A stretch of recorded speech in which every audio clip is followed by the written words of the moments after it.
My peoples, my peoples.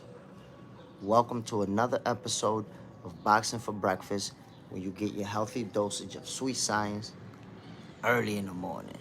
Let's get it, my peoples. First of all, man, let me start this thing off by saying happy Friday.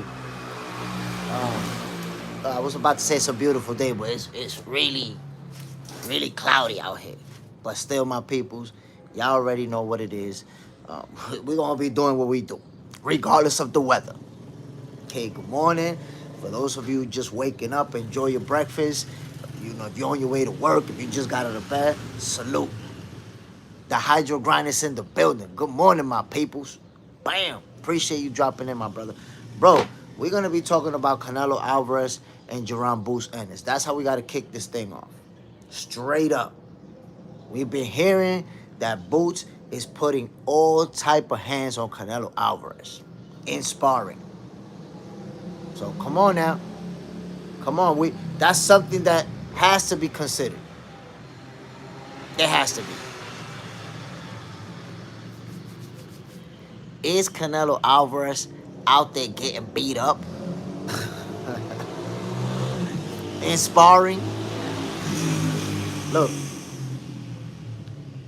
there's no evidence because people say, show me the evidence. Show me the evidence that he's getting beat up in sparring. I mean, we did see a picture where Canelo Alvarez side of his face looked lumped up, and Jaron Boots Ennis is right next to him smiling, with a smile on his face, looking clean. So, I think that picture says who got the best of who in sparring.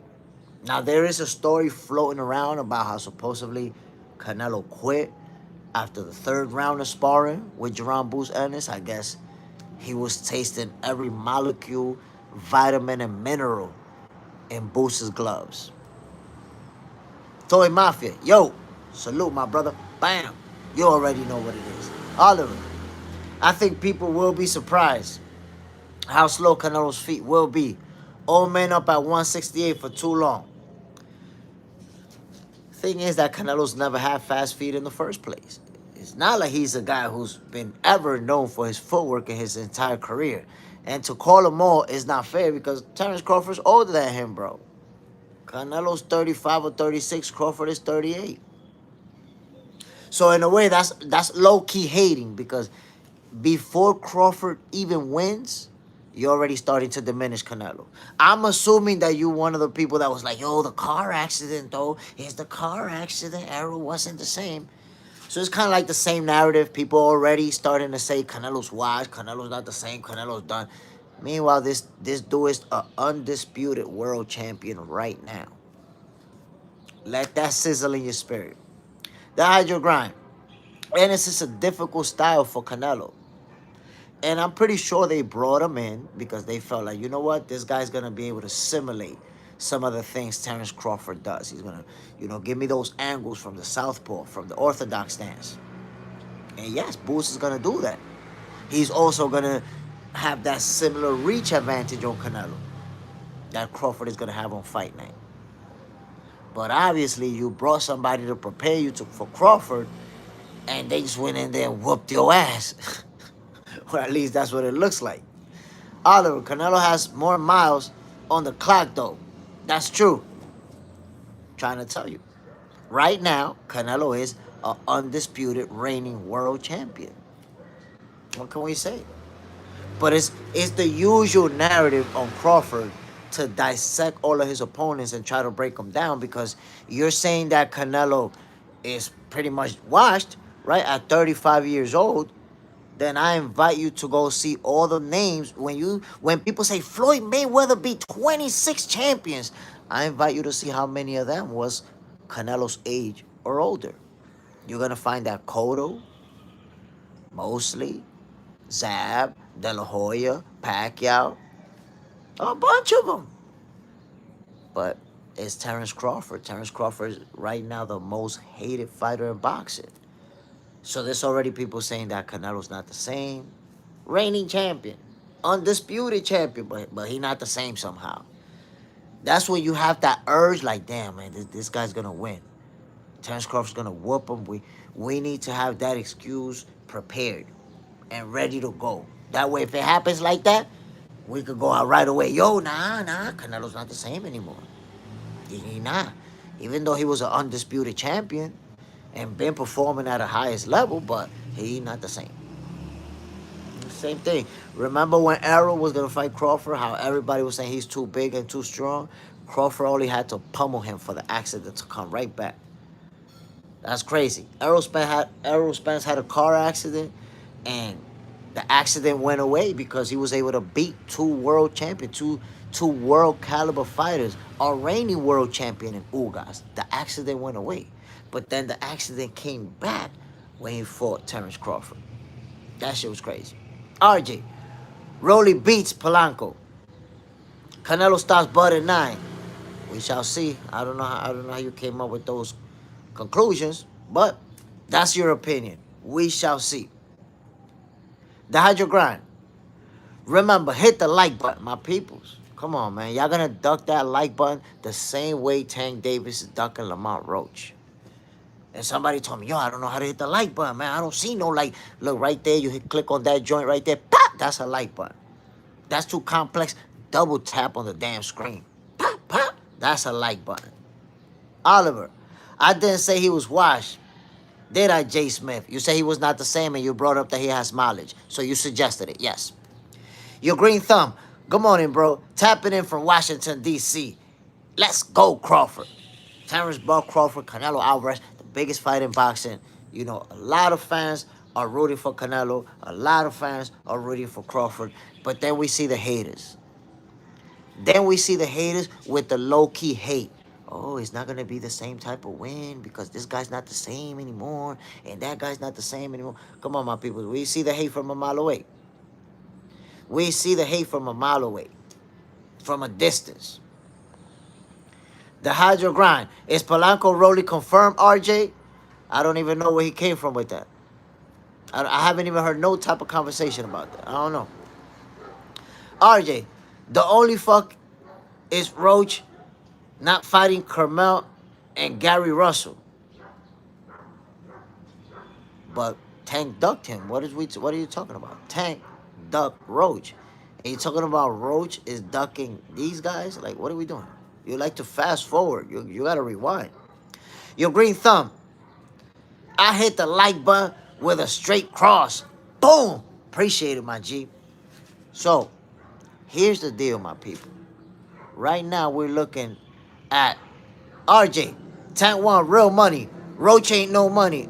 Okay, RJ says, you want to be a manager? Go ahead, take yourself a 24-hour timeout. You can watch us. We not arguing about money over here. We talking boxing. Go to another YouTube channel to talk about who making money. You need to take Tank Kizak out your Mizout family. My man said, Tank is making money. He's the one making the money. Shut the hell up. 24-hour break for your goofy ass. My peoples, y'all know how we do it. This is Boxing for Breakfast. We doing real boxing talk over here. We not doing the goofiness. We're not doing the corniness. We're not doing the pocket watching. You pocket watched enough. One of the rules in Boxing for Breakfast is that you're going to get one pocket watching comment per show. Your second pocket watching comment, your ass is going on break. You too goofy for this. We out here talking boxing. Boxing Diesel. What do you think about Raja Jackson boxing that rocket out wrestler? Boxing that knocked out wrestler. I mean, he not a boxer. He an MMA guy. And he beat up a wrestler. I don't know. It wasn't scripted. He made a mistake, and there should be consequences for that. Get my peoples? It seems like the scale is tilting in Crawford's favor. And I'm going to tell you why. I've seen a lot of the people who 4 months ago,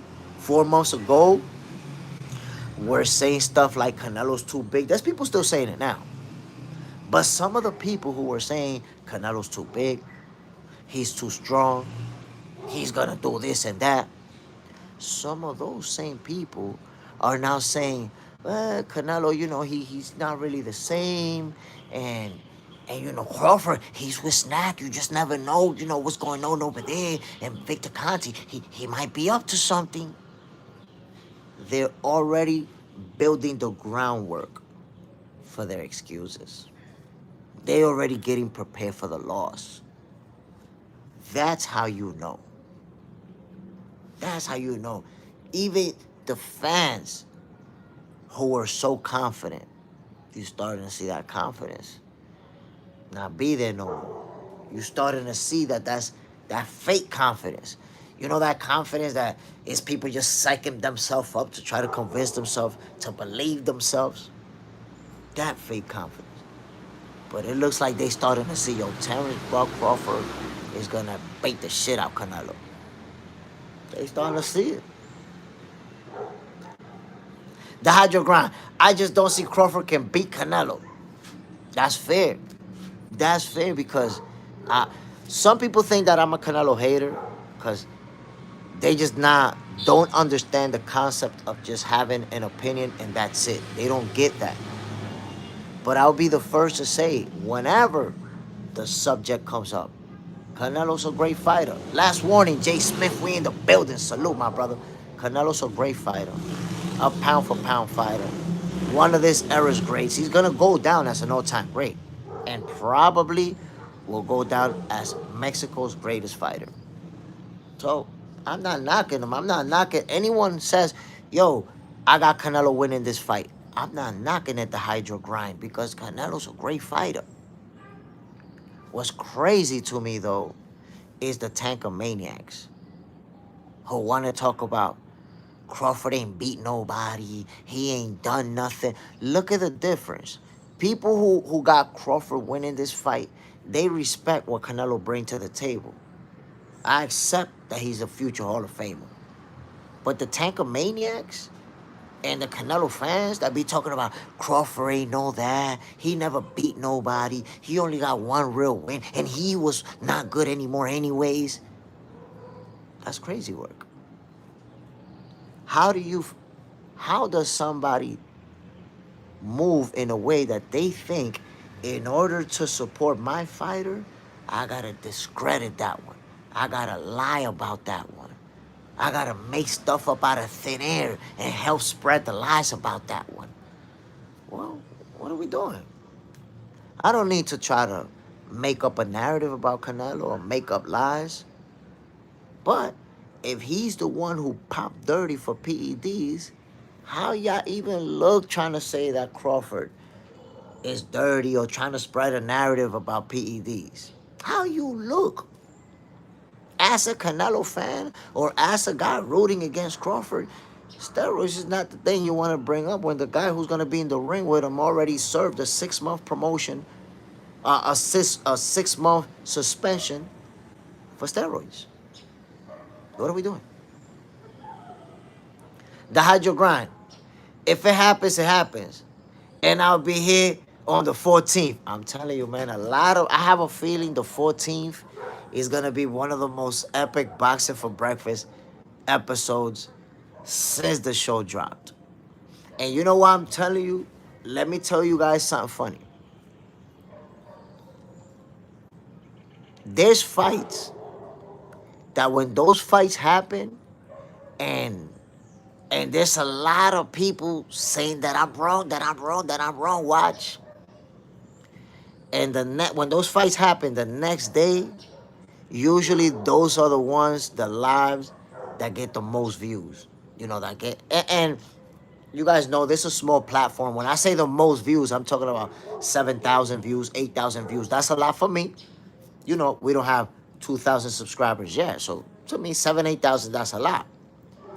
And it's always when it's that type of fight. It's a fight and people just say, no, you're wrong. No, this guy's going to lose. This guy's going to get his ass whooped. And then guess what? I'm right. The next day, they jump on the live to argue with me and to bring the excuses that they already fabricated during the night. Come on, my people. Daniel Berry, Sports Highlights. Salute. Bam.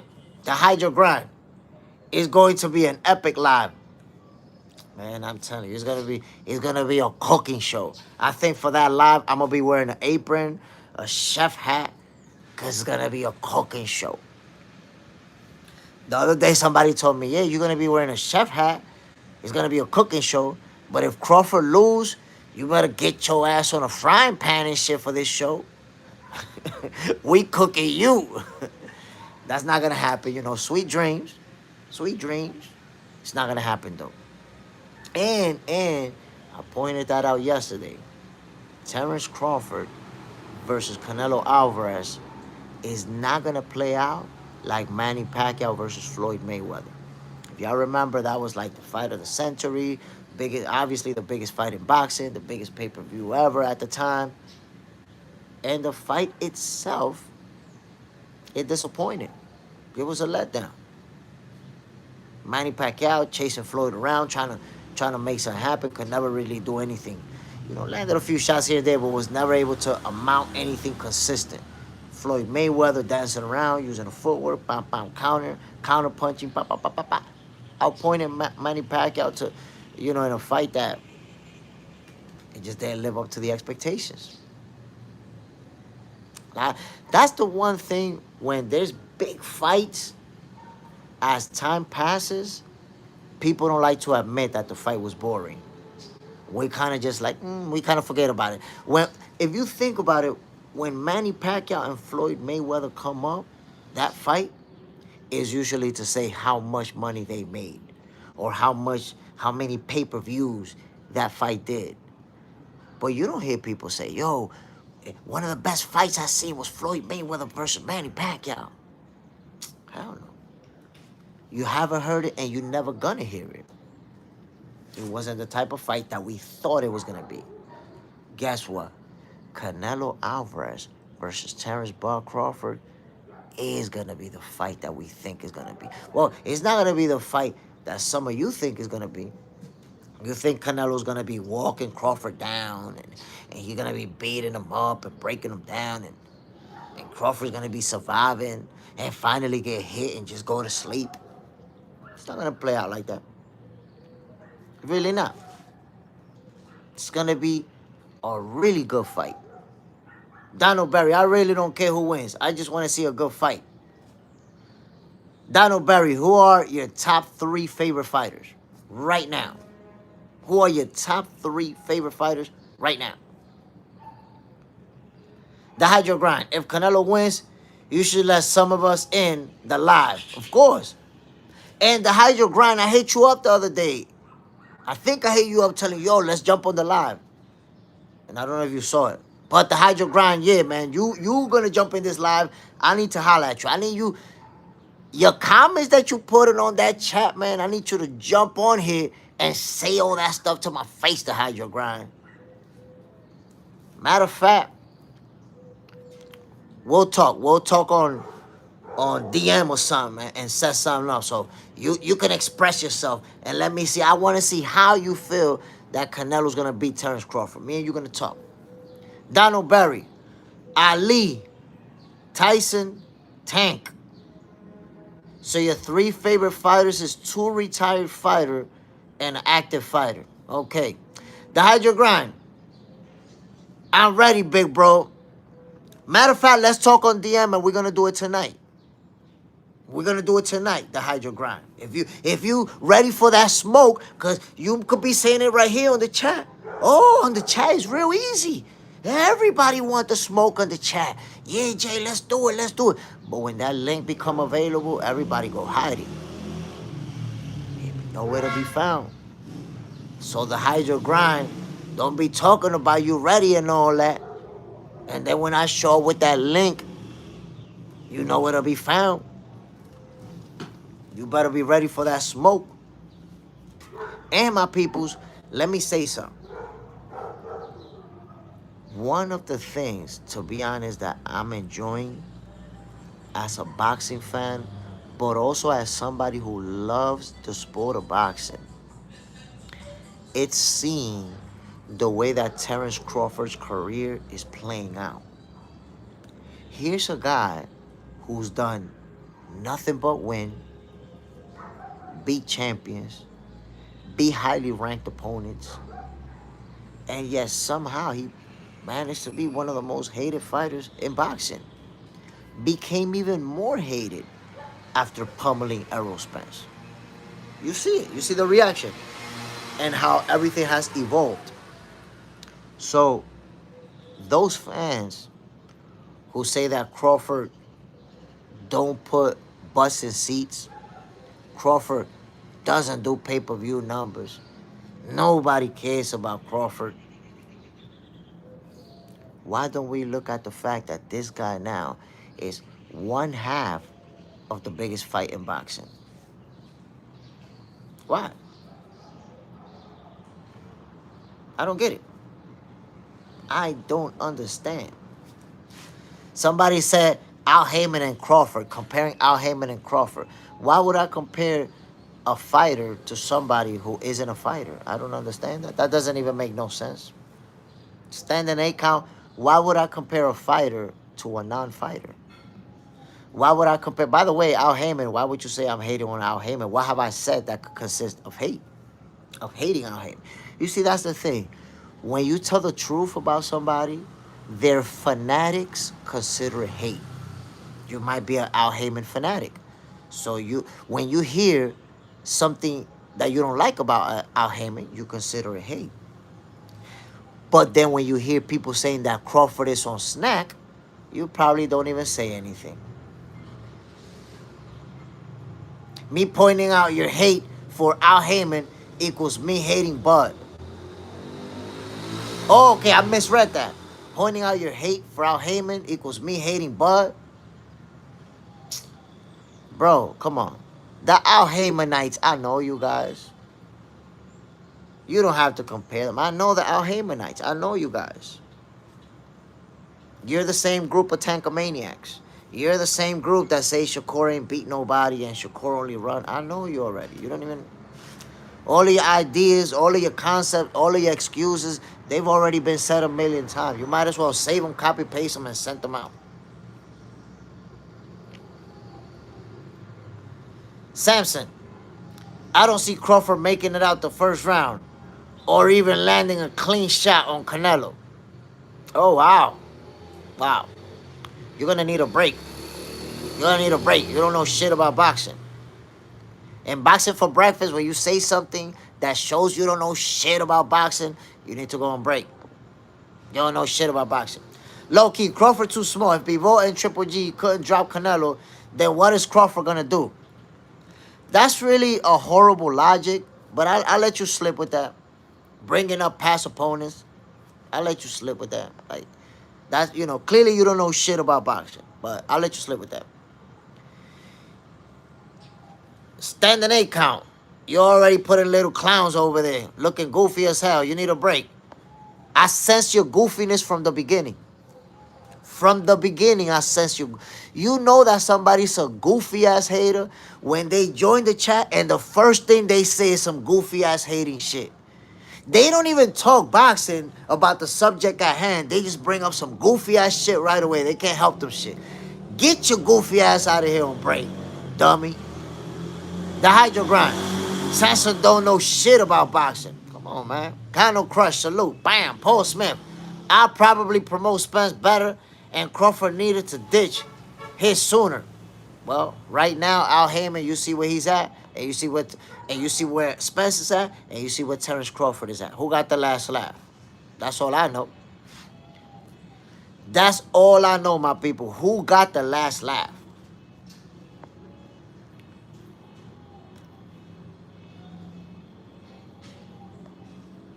My boy said, where you from? Yo, some people go up in here like this shit, it's a dating app. Where you from? This ain't a dating app. This ain't a dating show. You don't need to know where I'm from. Goofy. Donald Barry, facts. Crawford going to handle his own against Canelo. Come on, man. Come on, my peoples. That should be obvious.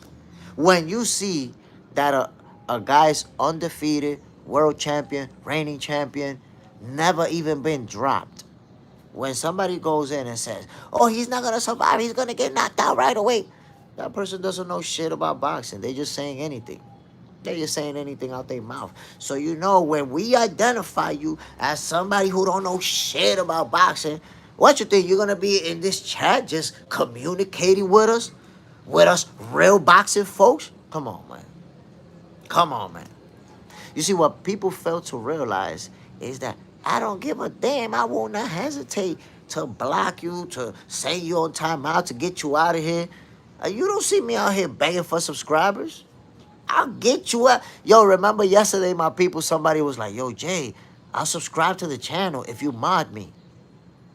That motherfucker got blocked just for saying that. Donald Berry, I would love Crawford and Boots. Honestly, I would love to see that fight. I kind of gave up on it now that Crawford moved up. But since Crawford is, you know, floated the possibility that he could end up going back down to 154, you never know. Maybe it can happen. Maybe. Kind of Crush. What about Virgil Ortiz versus Charlo? That's a good fight. But honestly, I want to see Virgil Ortiz versus Boots. Because you guys remember, Boots was off for that fight, and he declined it because he wanted to do 2 tune-ups in the division first. Okay, do your tune-up. Supposedly, they're going to fight early 2026. So that's the fight that I really want to see. Clinton Eddie, do you think Crawford will try to put on weight to match Canelo, or will he be happy being lighter and therefore faster? Look, to be honest, with Crawford walking around in the 180s, training, sparring, running, doing everything in the 180s, and now cutting down in weight to 168, I believe once he makes weight, he's going to get at least close to where Canelo's going to be at. Because most likely, Canelo usually goes in the mid 180s. So I expect Crawford to get close. I expect Crawford to be in the high 170s or the low 180s. He's not going to show up to the fight at 169, 170. I had somebody tell me, yo, Crawford's mad small. He might not even make weight. He might show up like at 165. I'm like, goofball, you don't see Crawford walking around in the 180s right now, training? So I think he's going to try to get close to Canelo's weight. He's going to be the faster guy in the ring. He's going to be the guy with the better footwork as well. Low-key, Canelo going to kill his body with body shots, then end up on top with a hook. The problem with that assessment, low-key, is that you watch Dimitri Bivol and Canelo Alvarez. And in that fight, Canelo couldn't work the body like he normally does. In his last fight versus William Score, he couldn't work the body like he normally does. Why? Because the body shot is a punch, especially that left hook to the body, the way Canelo likes to land it. You got to be inside of the phone booth for that one, brother. You got to be up close and personal. So when you're fighting a guy who got longer reach than you and got better footwork than you, it's tough. Canelo didn't land 5 hard flush shots to the body to Dimitri Bivol in that whole fight. Flush like that, I just went in, bam, went through the guard and landed. He didn't land 5 of those. Why? You can't land that shot from all the way over here. You got to be right here to land that joint. And then we look at the fact that Terence Crawford has longer reach than Dimitri Bivol. That's why I say, if you're honestly taking a look at the both fighters' physical assets, you will really be concerned about Terence Crawford's reach advantage, taking into account that he got longer arms than Dimitri Bivol. But you ignore all that. The only physical asset that you want to look at is strength. Oh, he's stronger. He hits harder. He's been in that division a long time. He's the bigger man. Okay. He got the edge in power, if you want to believe that. Cool. But you're severely underestimating height and reach advantages which Crawford is going to have for this fight. And you're underestimating it even more because you saw what Dimitri Bivol did to Canelo Alvarez. For the people that say he was too big, I want you to consider the fact, how exactly was he too big when he has a low knockout percentage. That's number one. Number two, you never saw Dimitri Bivol putting his weight on Crawford, clinching him excessively, or doing anything that would suggest like, yo, he's too big, he's just bullying him. He outboxed the shit out of Canelo for 12 rounds. That's all it was. Agent 17. Salute, my brother. Bam. Paul Smith, longer arms than Bivol. That's what I'm talking about. Got the longer arms. So when it comes to physical attributes, people want to focus on strength. Stronger, stronger, stronger, stronger. So we're going to act like height and reach don't exist? Like those are not physical advantages? Because, damn, we've seen too many fights where physical advantages like height and reach make a lot of difference. Did you see Hamza Shiraz and Edgar Berlanga? Man, poor Edgar Berlanga didn't know what the hell to do with that reach advantage. Getting pummeled out there.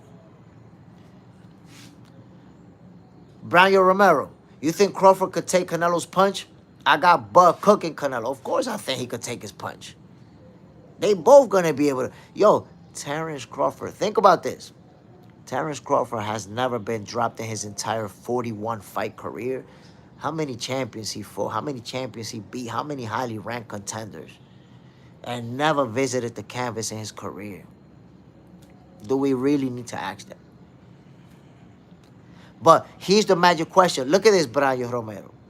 People asking, is Crawford going to be able to handle the punch? How come nobody asking, is Canelo going to be able to handle the reach? Is Canelo going to be able to handle the speed? Is Canelo going to be able to handle the better footwork? Nobody's asking what Canelo's going to be able to handle. So you're telling me I'm going for Crawford, but you're also asking, is he going to be able to handle the power? How come you're not asking about Canelo and what he's going to be able to handle with regards to what Crawford brings to the table? Paul Smith, Crawford got a chin too. I want you to think about this. Terence Crawford has never visited the canvas in his entire career, and there's people that will tell you, oh, he's chinny. He's chinny because, 10 years ago, Gamboa hurt him. And 5 years ago, this other guy hurt him. Mean Machine hurt him 5, 6 years ago. Like, bro, 41 professional fights.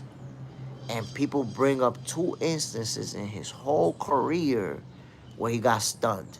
And both of those fighters, he stopped them shortly after they stunned him. If anything, those fights show that Terence Crawford is a dog, bro. And you try to bring it up as hate. Oh, nah, he been hurt. He been hurt. Yo, Crawford got an iron chin. He got a brick jaw, bro. With the type of punches he ate throughout his entire career and never been down. Come on, bro. Never been dropped. So all people could say, well, he got stunned. He got stunned. Bro, did you see when Mosley hit Mayweather, how he wobbled him? Did you see Zab Judah wobble Mayweather, put his fist on the ground? Did you see Marcus Maidana catch Mayweather with a monster looping right here, boom, that had him stumbling back to his corner, that he would have been knocked out if the round didn't finish right there?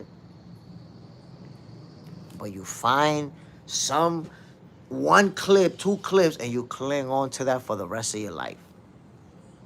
Come on, my peoples. Come on, man. The boxing outcome. Come on, bro. You just showed up. At least talk boxing, brother. You showing up talking about the Caribbeans and the house and where I'm from. It's not even a dating channel or nothing like that. Egon Christie. Shane rocked him too. That's what I said. Sugar Shane mostly rocked Floyd Mayweather. And my point to that is, anybody can get rocked, bro. The greatest of all time got stumbled. It's corny as hell. The boxing outcome. I got you, brother. I got you. It's just that a lot of people try to jump in and we talking boxing. Where you from? Oh my God, that place over there. What, like, let's go with boxing, right? I got you. I got you. So again, the whole narrative with Terrence Crawford. Look at it. Look at the way that it's playing out. And think about 5, 6 years ago. What was people saying? The veggie salad exposed himself. The veggie salad exposed himself early. You guys, you recognize the veggie salad because he'll make a couple of comments and then get real angry. Sitting in his wheelchair, slapping the laptop and shit. Paul Smith, Crawford played with Gamboa. That's why he got hit. I think that he wanted to just, that was like a breakout fight. That was like his first name, his first big fight, his biggest fight at the time. And I think that he just decided, I'm going to go toe to toe, blow for blow. I'm going to show out for this crowd. I'm going to put on a performance. And that's what he did. That's exactly what he did. He went up there planning on putting on a show. And when you risk it, when you fight somebody and you risk it, that can happen. If you stand in there and you trade, you go toe to toe with somebody, that can happen, my people. It can absolutely happen. You have to understand it. You have to understand it. Brian Romero, when Crawford wins, where in history will he rank? It's hard to say, bro. It's really hard to say. I think that beating Canelo, he's right there already in the top 10 all time. Beating Canelo puts him, in my opinion, in the top 10 all-time greats. But where exactly he lands, we gotta wait.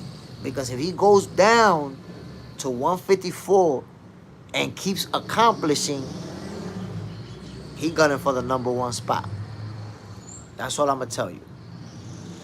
Alexander Terrell, Crawford's skill set will make this an entertaining fight.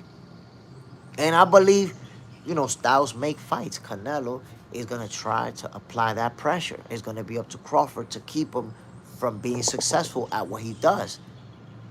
I promise you, Terrence Crawford watched video of Dimitri Bivol offsetting everything Canelo does with his height and reach advantages. I'm trying to tell you. Paul Smith, he was entertaining the fans with Gamboa. That's a fact. Canelo Crush, all time.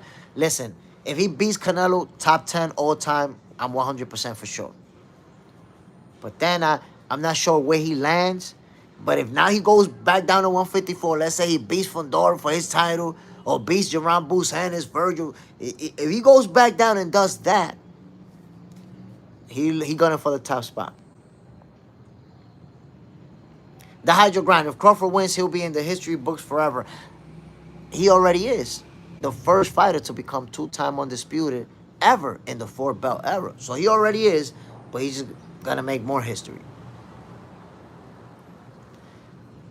Alexander Terrell, do you think Canelo will ever fight Benavidez? I doubt it.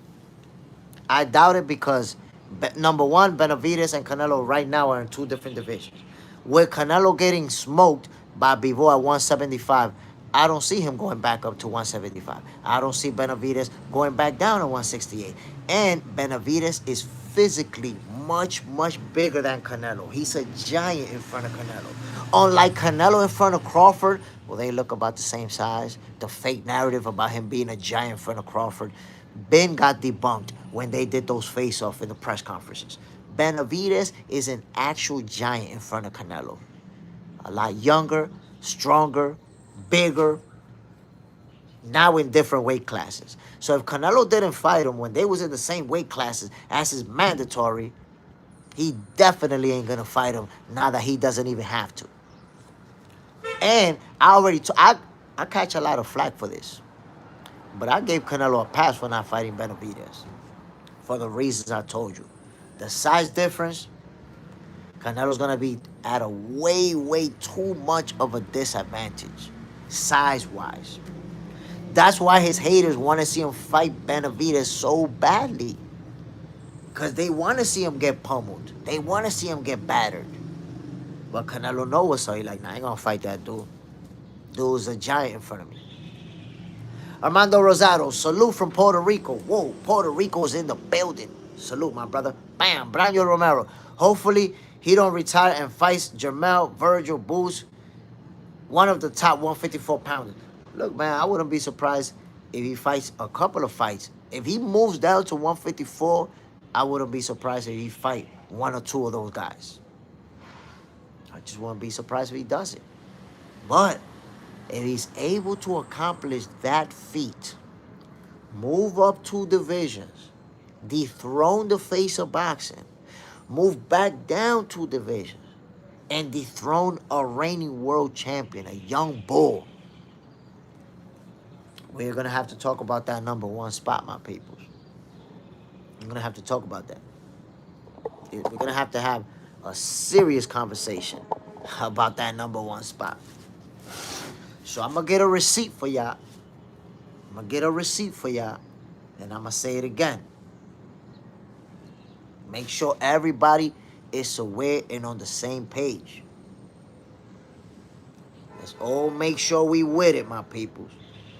Because when I make my predictions, I stand on them. And it's not really a prediction because a lot of it is an opinion. But if Terence Crawford beats, or when he beats Canelo Alvarez, that's going to put him in the top 10 all-time list. The all-time greats, he's already on the top 10 with beating Canelo. But if he moves back down to 154 and dethrones a young bull, one of them hungry lions, Fedora, Boots, Virgil, if he does that, we're going to have a conversation about that #1 spot. We're going to have to talk about who's the greatest fighter of all time. When Terence Crawford done moved up 2 divisions, dethroned the face of boxing, and moved back down 2 divisions and dethroned a young bull. Now already being a 3-division undisputed champion, the only one in history. We're going to have to talk about the #1 spot. We're going to have to talk about who's the greatest fighter of all time. That's all I'm saying. Y'all tell me. Canelo Crush. Oh, shit. How many pounds difference between Canelo and Benavidez? Walking into the fight night. I mean, Benavidez is 1 division right now above Canelo, but it's just a size difference, man. The size difference, when they rehydrate, Canelo's going to be like a little boy in front of a giant. Norman Cuello. Not that many people in boxing. Makes sense. Like you, my man. I appreciate it, my family. I appreciate you. Canelo Crush, ring. Armando Rosado. If Crawford beats Canelo, I will have him over Floyd in the all-time great. But I have Canelo in this one. Canelo is great. And I have to agree with you, my brother. Canelo's a great fighter. That's why I always try to tell people, there's no need to discredit somebody just because you support this fighter. And a lot of people do that with Crawford. They feel like because they support Canelo, they have to say stuff like, oh, Crawford ain't beat nobody. He's a hype job. His resume's not that good. And all this outlandish stuff. I promise you, when it's all said and done, there's going to be a large fan base who spent a long time hating on Crawford, who will one day, 10, 15 years from now, act like they wasn't part of that group of people. And they'll blend in with everybody else. Yeah, yo, Crawford's the greatest. Crawford's the greatest. Crawford was the best of the era. They'll blend in with everybody else and try to act like they didn't just spend 10 years hating on Crawford. How do I know this? Look at Floyd Mayweather. He still got a lot of haters. But when we talk about the all-time greats, now everybody knew he was an all-time great. Where's all the people who used to say that he run too much, that he's boring, that he's a hype job, that he only beat washed-up fighters? Eventually, the whole world acknowledged him as a great. So y'all had no choice but to go into hiding. Come on. So Canelo's a great fighter. But Crawford is not getting his flowers for being a great fighter. Because there's people constantly trying to diminish everything that he does. Every accomplishment. And it's going to be like Floyd. Terence Crawford is going to retire as The greatest fighter of this generation and one of the greatest of all time. Armando Rosado, people hit that like button, don't duck. The same, I've told you, my brother, the same way that Tank Davis is ducking Lamar Roach, that's the same way some people be ducking that like button. You know how it go, man. You hit that little like button up there, boop, or double tap the screen for the people that don't know how to do that. Kevin Carroll, you mostly right, but come fight now, you will be 100% right. Thanks, appreciate you, my brother. Bam, low key. Crawford is a great fighter, a Hall of Fame for sure, but he ain't winning this fight. I told you he is winning this fight by unanimous decision. By unanimous decision. And to me, from my point of view, this whole situation is playing out like Terence Crawford versus Errol Spence. It's playing out the same way, my peoples, because it's the exact same narrative.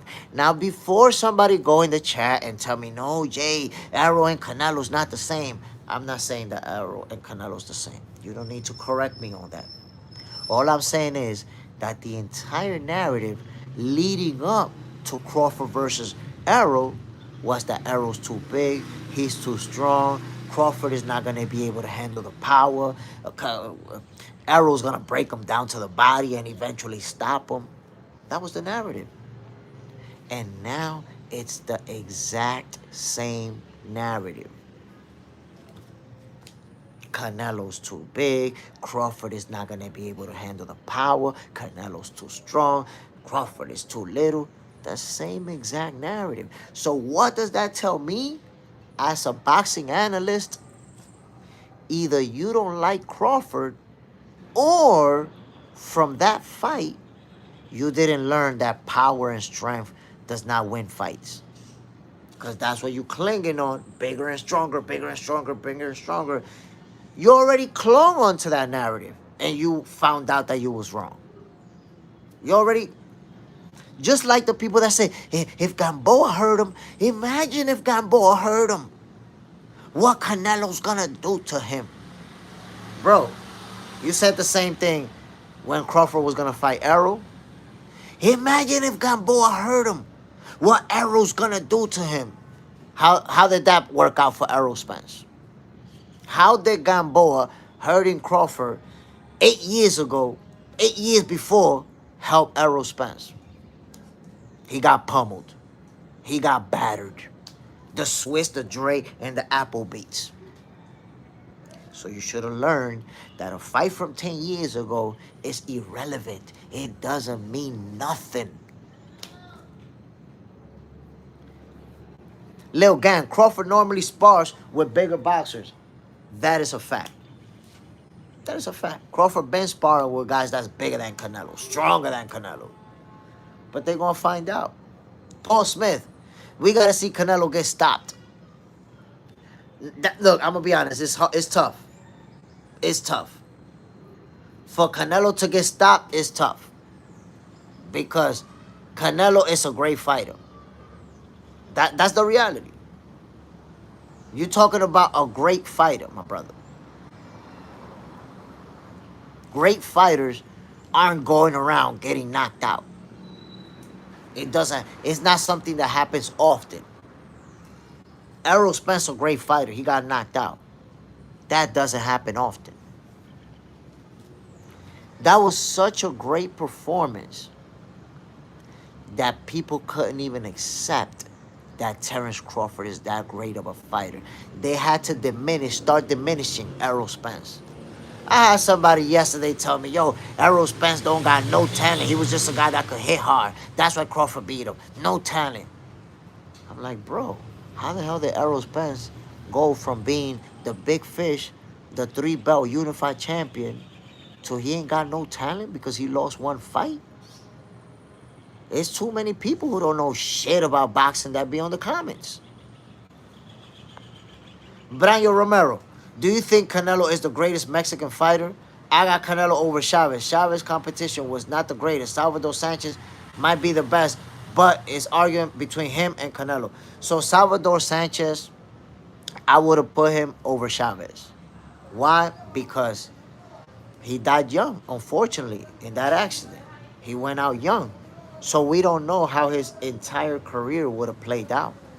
Chavez's entire career did play out, and I gotta remind you, if you look at Chavez after he started fighting in the US, that's it. He wasn't fighting in bars and fighting guys with the horrible records and all that.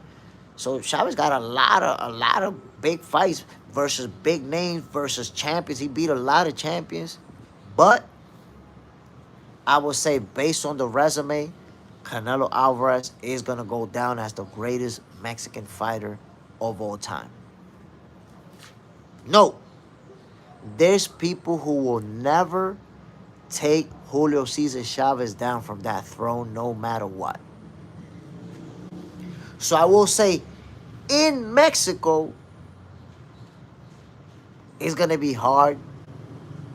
It's gonna be hard for Canelo to be put on top of Chavez in Mexico. But on the world scale, the world will see Canelo as the best Mexican fighter ever when it's all said and done. Agent 17, Jay Smith. You see Canelo training with Mexican fighter Misael. I did not see that, my brother. But I know that he's been bringing in some good fighters into training camp to prepare him. And you have to. You facing the best. Okay, man, Roy Jones also. Man, Roy Jones was a special fighter. Paul Smith. We're going to see it. We're definitely going to see it. Arch 30. Canelo is a little tank. Very hard to stop. It's hard. It's hard to stop Canelo. Not impossible like some people think, but it's hard. It's a tough task. That's why I got the fight going the distance. Crawford winning by unanimous decision.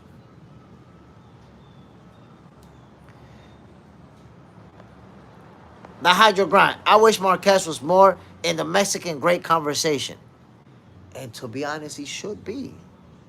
He should be one of those guys that always comes up in the conversation. I don't know. You see, the thing is, man, especially now with this social media era, it's like the more losses you have, the more people want to get you out the conversation because nah, he lost. You can't even have a conversation with somebody about Marquez's greatness before they start telling you he got knocked out and he lost. Because that's what haters do.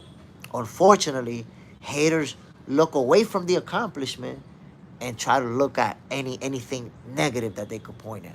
But Marquez was a great fighter, an all-time great, a Hall of Famer, and definitely should be in the conversation. When we talking about the greatest fighters to come out of Mexico, Marquez is one of those guys that needs to be mentioned.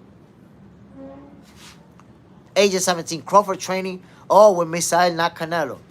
I didn't notice it. Honestly, I didn't notice it. I seen Crawford sparring, or not sparring, but training with somebody, but I didn't know who that was. Al Booger. I know somebody that has Marquez over Canelo. Whoa. Can you put Marquez over Canelo? Damn. You know what, man? Marquez has some big wins, too. Marquez has some big wins, I gotta say. And has some big fights. In fact, we might be able to argue that that Marquez's win over Pacquiao is bigger than any win in Canelo's resume. We could make that argument. Tano Crush, Jay Smith. Where can we get a box and a t-shirt? My brother. So listen, let me put you guys on and check it out, man. This that fire. This them original joints. So check it out, my peoples. The shirts and the hat, I already got them. I'm just trying to figure out a way to get them to you in the States as cheap as possible. I don't want to charge you, $70 for a hat. That shit is goofy as hell. I want to charge you $70 for a shirt. Nah. I want to be able to sell it, at a price that is a normal price. $30 for the hat, $30 for the shirt, $25. So it's very hard for me to sell it at a good price when I might have to pay $20 just to ship the shit. Imagine if it cost me, right, to make the hat, $20, because this is not cheap shit, my people. This not some cheap shit. So if it cost me $20 to make the hat, and then it cost me $20 to ship it to the US, $40, how much I'm gonna charge you? I have to charge you like $60 for that shit. I don't want to do that. I don't want. I know how the haters is, bro. If I put the merch up and it's expensive, they gonna be like, yo, this nigga trying to jerk y'all. He trying to kill everybody. Nah, I'm looking for ways. In fact, I'm even looking into it to have the merch produced in the U.S. So that way they'll just ship it from state to state. So I'm looking at a lot of different options, my brother. I promise you soon, the box center hats, the box center shirts, they will be available. The colors is gonna be fire, and you're also gonna see fighters, coaches. You're gonna see people rocking this gear. Lil gang, Floyd messed up the image of boxing. Just because you lost don't mean you're not a great boxer. I mean, I'm not saying Floyd messed it up. I think it's more about fans feeding into the hype that fighters got to stay undefeated. Because Floyd did what he had to do to have himself a great career. It's more of the fans that now every fighter, as soon as they lose, he's a hype job, he lost, he's a bum, he's not on that. Losing doesn't mean that a fighter's not that good. Look at Sebastian Fundora. Sebastian Fundora got knocked out brutally. Brutally. And he's a reigning world champion right now. Look what he did to Tim Tszyu. Put the beats on him, pummeled him. So with Sebastian Fundora, you're seeing a championship caliber fighter, a world caliber fighter who took a L, dusted himself back up, took a break, and came back better than ever. Look at Canelo Alvarez. Lost to Floyd Mayweather and immediately became a better fighter. And gradually, slowly but surely became the face of boxing. So people should already know that taking a loss is not going to stop your train if you really got that talent, if you really got it like that. It's not going to stop you. You're still going to get to where you're going. The Hydro Grind. Check out Printify. It's affordable, quick, and great service. You see? Matter of fact, you see, I've been looking at a couple of options, maybe similar to Printify. Hold on, where you at, the Hydro Grind? Shit, I lost your comment. I want to make sure I don't remember the name.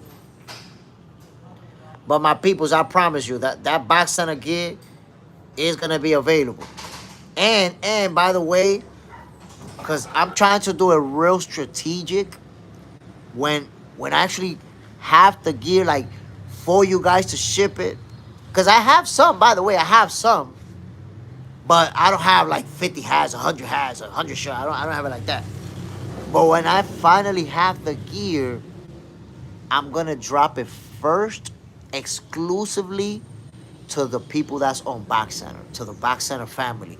So what I want is to have it only available on Box Center for like the first month or the first 2 months. So that the first people that have it are the people that's on the show, that the people that's coming over here. And then afterwards, I'll make it available to anybody who wants it. But the first people that's going to have it is the people who's been coming to the show, who's been tuning in, who know what's going on. Kevin Carroll, yes, everyone that fought Mayweather became a better fighter. Losing doesn't mean that somebody is done. It doesn't.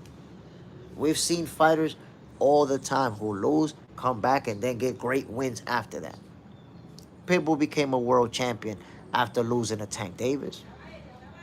Rayo became a world champion after losing to De Los Santos.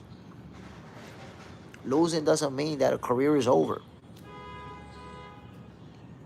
Brian Romero, who you got in the Lester Martinez versus Mbili fight? I'm not ready to make that prediction yet, my brother. There's some data that I need to analyze first. So I'll get back to you on that one. I can't answer that one right now. My peoples, we've been talking about it for the last couple of days, and I see the conversations heating up on social media. Teofimo Lopez and Shakur Stevenson, the way that they're going back and forth, I'm starting to feel like that fight is gonna happen. That's a big fight. That's a big, big fight, my peoples. And notice how when we talk about the possibility of that fight, the same people that's celebrating Tank Davis fighting Jake Paul for money, they like, nah, that fight's probably not gonna happen. Nah, that fight's not even whatever. They not putting butts in seats. Like, how you criticizing a fight between two world champions, two reigning world champions, multi-division champions, unified champions? You criticizing a fight with Teofimo and Shakur? A fight that has historical significance, and then you praising Tank Davis exhibition show with Jake Paul because he's gonna make a lot of money. That's why I be telling y'all the pocket watching is getting out of hand with boxing fans. Agent 17, you think Canelo versus Hamza is possible for 2026? No, I don't think it's possible because Crawford is gonna beat Canelo, and then there's gonna be no need for Hamza to want to fight Canelo. The Hydro Grind, I got Lester because I feel Bailey hasn't had a real challenge yet. Honestly, that's the reason why I'm having a hard time making a prediction with that one. Because, like, what is Bailey gonna do when he has somebody like that in front of him that's gonna apply that type of pressure? So it's gonna be a good fight. Brian Romero, Hydra, I got Lester too. I'm telling you, Lester can fight. Let me know what you guys think, by the way, about this whole situation with Jaron Boots Ennis training with Canelo Alvarez. What you guys think about that? I seen folks criticizing Boots, saying that he shouldn't be helping out Canelo.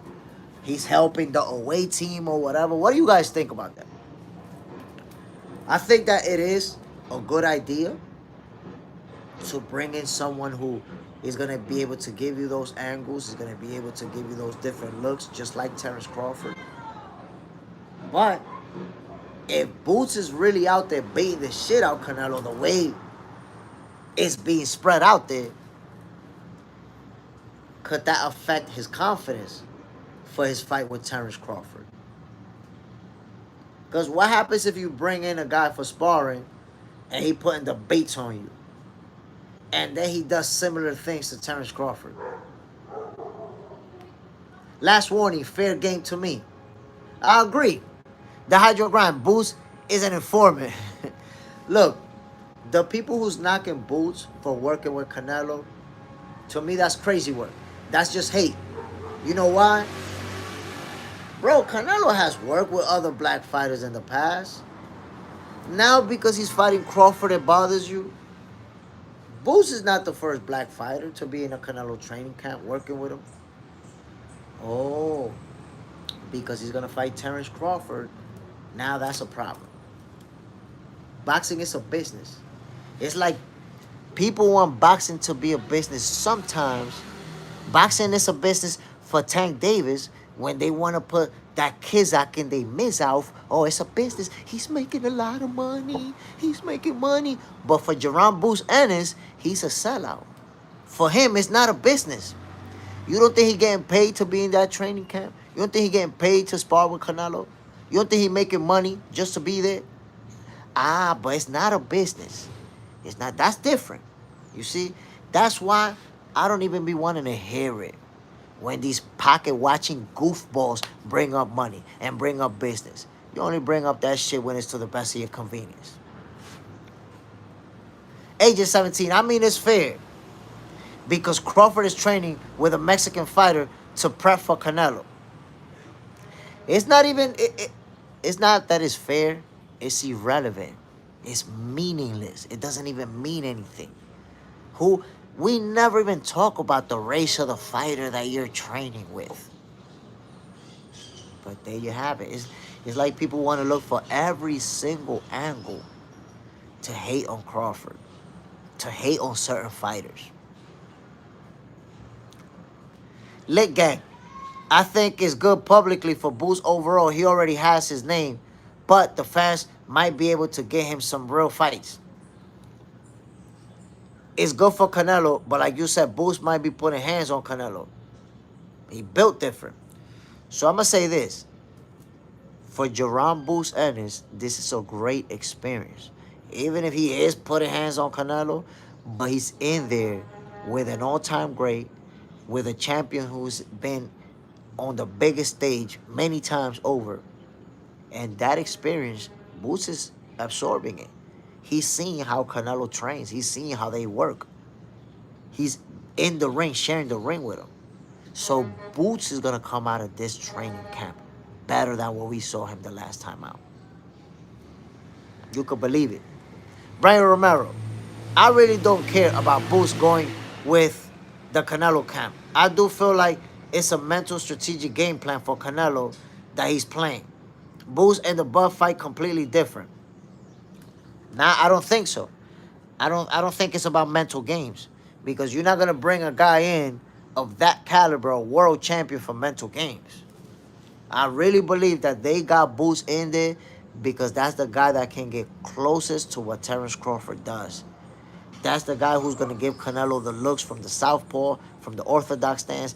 That's the dude who has that long reach advantage on Canelo, who's going to be able to tag him from the outside, just like Terence Crawford. So the fighting style may be different, but the physical attributes are very similar. The same physical advantages that Terence Crawford has on Canelo, Boots also has them. The hydro grind, Boots is way more elusive than Bud. But that's good for Canelo. That's good for Canelo because you're working with a guy who's going to move more.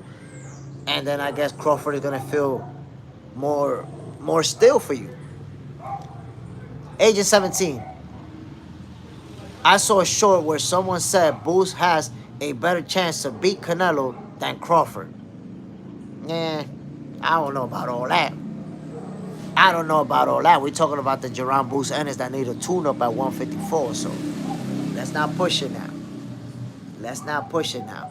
That comment was really more about the hate that that person felt for Terence Crawford. I promise you, Agent 17, whoever said that, they still feeling the pain of that beating that Terence Crawford gave Errol Spence. So that's what you come up with. Look, gang, I don't know about that. Crawford has more. I don't know about that. Crawford has more experience. Crawford put the beats. If Crawford and Jaron Boots Ennis fight, Crawford put the beats on him. And I got nothing but love and respect for Jaron Boots Ennis. He's one of my favorite fighters. I know that he's going to accomplish a lot in the sport of boxing. He's still in his 20s, already a world champion, unified champion, already moved up to a new division that he's going to try to conquer next. So I expect a lot of big things from Jaron Boots Ennis. If you get in there with Crawford, get his ass whooped. Now, if Crawford fight Boots a few years from now, at 40, 41 years old, Boots will beat him. But right now, nobody beats Terence Crawford. Canelo's about to find out. JJ's in the house. Good morning, J. Smith. I'm here. Let's go. 21 likes. Let's get more, my peoples. 4:50 in the morning in California. Y'all see it, man. California is in the building. Salute to my brother, JJ. My peoples, it's 38 of us in the building. By the way, y'all saw the last short that I posted. What you guys think about seeing J. Smith on the zone, my peoples? I need to be on the zone calling them fights. I need to be doing shows over there.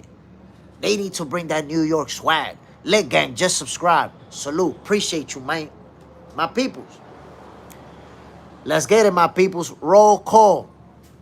Roll call, my peoples. Where is you representing Box Center from? Where's the Box Center family at this Friday morning? Let me kick this off by saying Jay Smith is in Santiago, Dominican Republic. What city, what state, what country you in, my peoples? Where you at? Where you at? Lit Gang, Kansas City is in the building.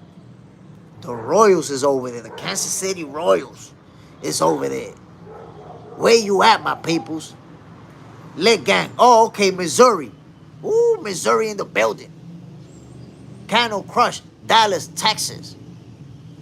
Agent 17, I commented and liked on the new short. I appreciate you, my brother. You see, some of you guys been showing that love where I post a video, you go in there, you comment, you like. I appreciate you. Y'all helping the Box Center name spread all over the place. JJ's in their house. Woodland, California, right by Sacramento, in the building. Agent 17, between Tampa Bay and Fort Myers, Florida. Kevin Campbell, yes, you need to be on ESPN Score, your own network. You need to be on ESPN. Score your own network, brother. Thanks. Jose Villaseñor, San Angelo, Texas. Superman. Jackie Robinson Parkway, New York City. God damn. Jackie Robinson, the Hall of Famer, the icon, the great. K-Man, Baltimore's in the building. That's Tank Davis' stomping grounds. Come on, my peoples. Come on, my peoples. Jason, San Francisco, LA County, California, in the building. You see, my peoples? The Box Center family is all over the place, especially in the U.S.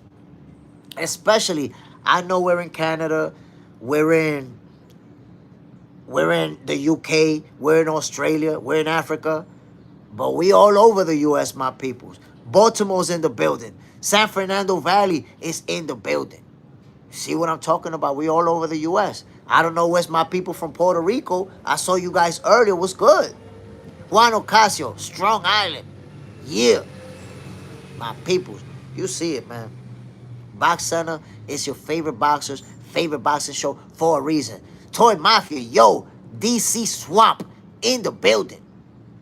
I'm telling you, when it comes to the U.S., Box Center is on the East Coast, the West Coast, the North, the South, the Middle. We all over the place. See what I'm talking about? From California to New York City. From Texas to Washington, D.C. We all over. Agent 17, Boxing for Breakfast, the absolute best boxing show. I'm going to make a short about it today. I appreciate you, my guy. And I noticed, that's one thing I wanted to say. It's a very few, but those few of you who have taken, videos from my channel to posted it in your channel, whether you posted on your Facebook, on your Instagram. I saw, yesterday somebody posted a video and tagged Eddie Hearn, and a bunch of people tagged Eddie Hearn. It's like, damn, I appreciate y'all doing that. I appreciate y'all. We're going to get to where we're going. If you want to help me speed up this process, let's get it, my peoples. Kevin Carroll saying hi from Sweet Peas, Norfolk, Virginia, in the building. VA. JJ's in the house. Yes, Jay Smith. We need more people to go see the shorts. I'm doing the best I can to post that fire content for you guys. You just have to see it. It's already there. Gary Flowers, South Wales, in the building. Salute. Bam. Agent 17. Yeah, Eddie and the Zone need to recognize you for real, for real. And the thing is, Eddie know I'm knocking on that door. He knows. I tag him in some of the stories. He's seen them. Yesterday when I'm saying, yo, I'm knocking on that door, let me in, my peoples. Eddie Hearn saw that story. So, I know he just got to make one phone call.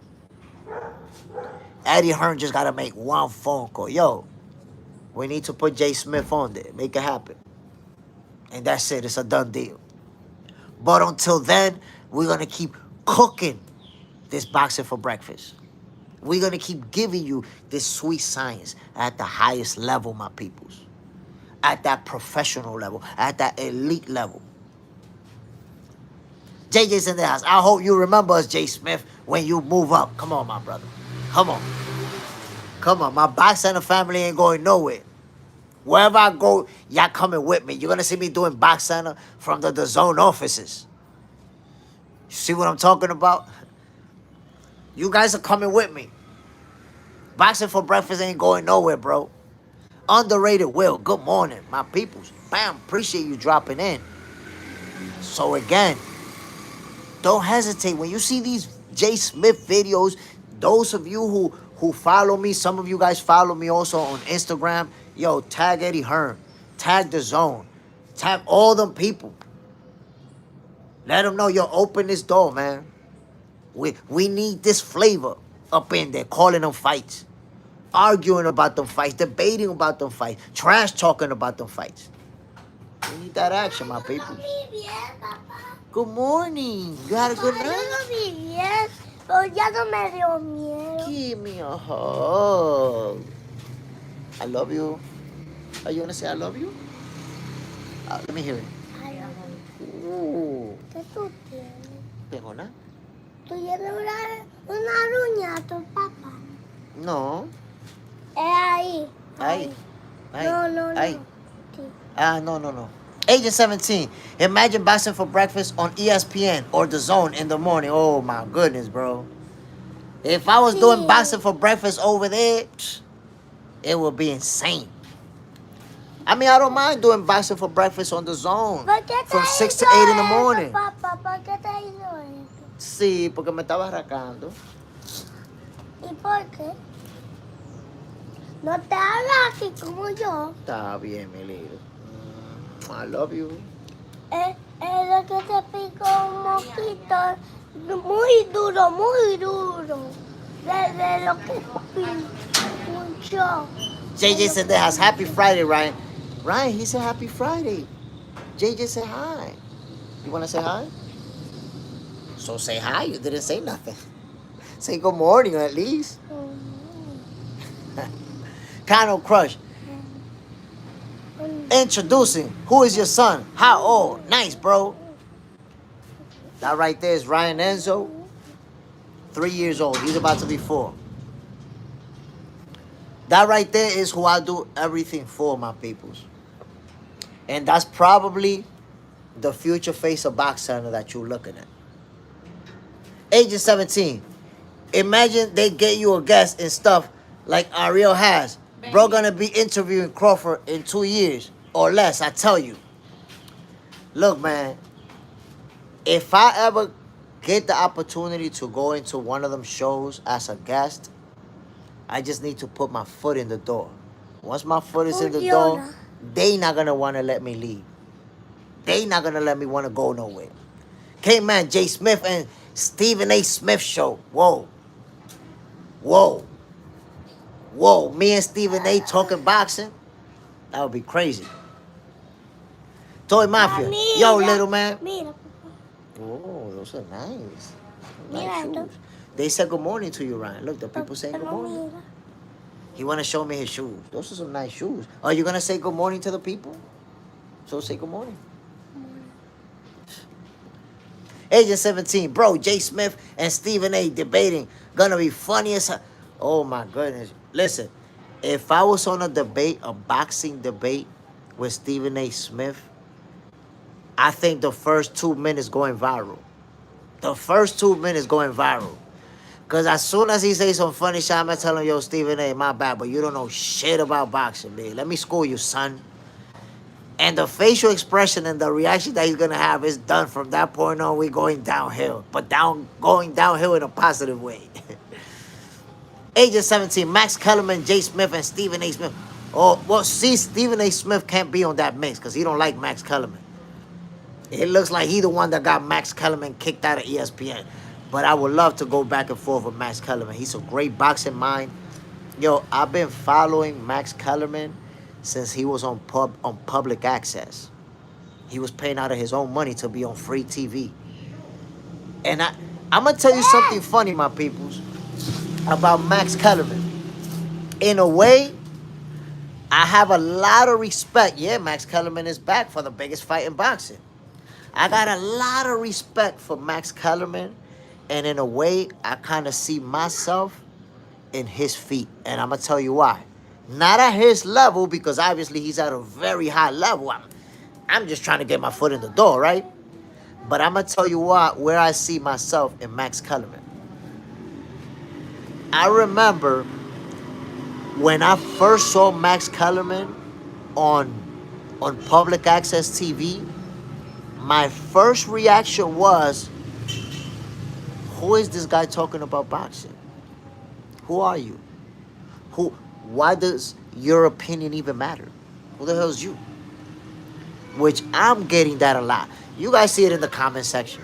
You guys see it in the comments every single day. People jump in here, try to question my expertise, my knowledge, all that shit. I used to see it all the time with Max Kellerman, but I was one of those that questioned it. But then, one day, Max Kellerman was simply talking about Manny Pacquiao, Floyd Mayweather, fights that, he wants to see happen, and making certain predictions. And I literally... No, hit the button. Mira aquí. Yeah. You estaba, papá. Está bien, anda a Yo ver con mami. solito. More, cierra la puerta, por favor. So, as I was saying, my peoples, I got a lot of respect for Max Kellerman because I went from somebody who was like, who the hell is he? Who is he? To be giving opinions. I don't care about. I went from that to, damn, this guy know his shit.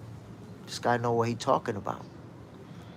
Once I started listening to what he was actually saying, I'm like, damn, Max Kellerman know his shit. I have to listen. And that's it. From then on, I had a certain level of respect for him.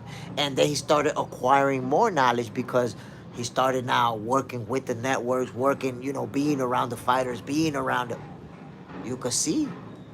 So Max Kellerman, since he left ESPN, we hadn't heard of him. He kind of been incognito. And he's back for this moment, for this historic fight. I'm happy to see him.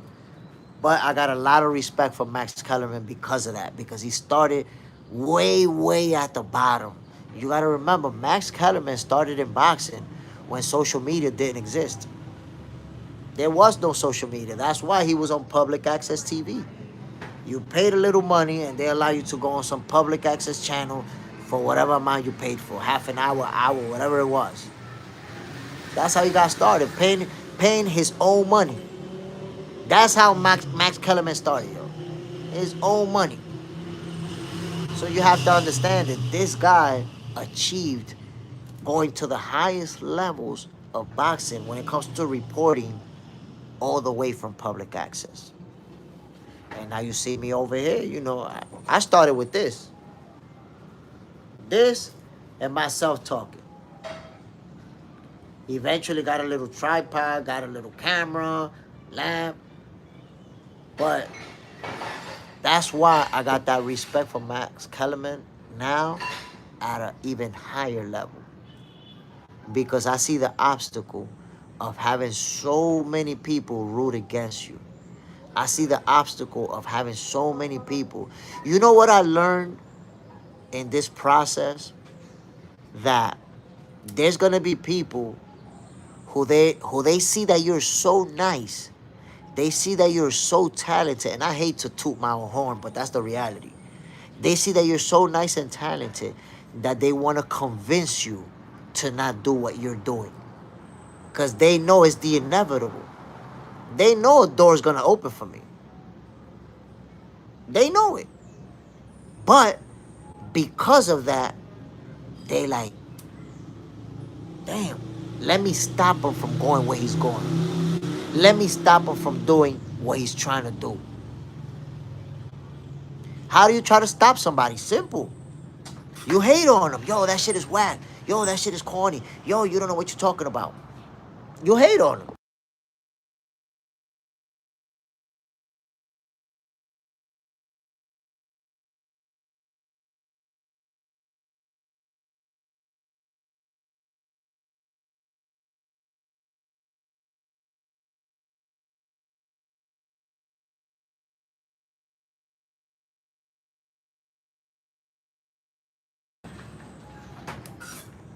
Superman, he worked for that spot, just like you.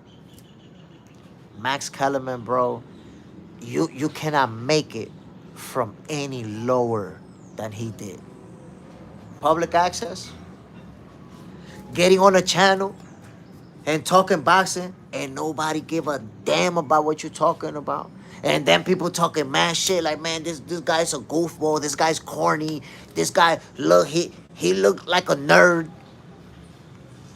Yo, Max Kellerman had to fight his way out from the bottom, my people. Five nights at everything. What's good, my boy? My G. Bam, appreciate you dropping in. Agent 17, I'm back. Was getting ready for work. Agent 17, what about debating? What about debating Teddy Atlas? Ooh. Ooh. No, listen, I'm going to tell you like this. There's people who I could never possibly try to measure certain knowledge with. So if I'm arguing with Teddy Atlas, there's gonna be some things that he could say that I'm gonna just have to shut the hell up. Cause the gap in knowledge between myself and him is too much. I'm gonna tell you something, my people. I got my knowledge, my understanding of the sport, but I don't go in way over my head. I could argue opinion with Eddie Atlas about who I think is a better fighter. But there's some things that I can't even argue with certain people because the knowledge gap between myself and them is too much. 5 Nights had everything. I don't know if Jaron whooping Nello. I'm glad he able to get that experience, though. I was saying that earlier. Jaron Boots Ennis is going to come out of that training camp a better fighter than what he went in because he's getting that experience with the face of boxing, getting that experience with a championship caliber fighter, an all-time great, a pound-for-pound fighter. Boots ain't going to get that type of work every day. So you get to see firsthand Canelo's preparation, how they move, and you're headed for greatness. So that's definitely part of his development process as well. Agent 17, Boots training with Canelo is like Carmel or Tank with Floyd. I guess it could be. Not Carmel because Carmel's too young. I would say Tank. Because, right now Carmel's only 20 years old. Boots is already accomplished. He's already unified world champion. And he's very big, too. Superman. I hear he blacked an eye. Yeah, we saw it. And I just gave him a black eye. Lumped this shit up. Canelo's shit was lumped. You see a lump on the side of his head. Based on the images, it looks like Boots got the best of him. But there's also a story out there. Somebody says that they got it from a source. That after 3 rounds, Canelo had to stop the sparring because Boots was just beating the shit out of him. 5 Nights had everything. It's 2 different skill levels. Floyd knows stuff Canelo will never learn. Superman, whoa. Agent 17, at least Canelo eye isn't cut like Tyson Fury. Oh, you see, that's a problem. Getting cut, shortly before a fight. You're either going to get a fight that's going to get canceled or you're going to get cut easily during the fight. I already told you guys, though, man. Canelo Alvarez versus Terence Crawford, that's going the distance. When you have 2 fighters who never been dropped, forget about never been knocked out. They never been dropped. Canelo and Bud never visited the canvas. When you have 2 fighters like that meeting in the ring, 9 out of 10 times it's going to go the distance. Agent 17, Canelo went 9 still. You're going to be disappointed, I'm telling you. If Agent 17, you start to acknowledge and accept that Crawford is going to whoop Canelo, when it actually happened, it's not going to be so painful for you to digest. You don't see that Errol Spence fans, when Crawford beat Errol, they started hating him even more. Errol Spence fans hate Crawford even more than they did before the fight. They Canelo fans right now. Let that sizzle in your spirit.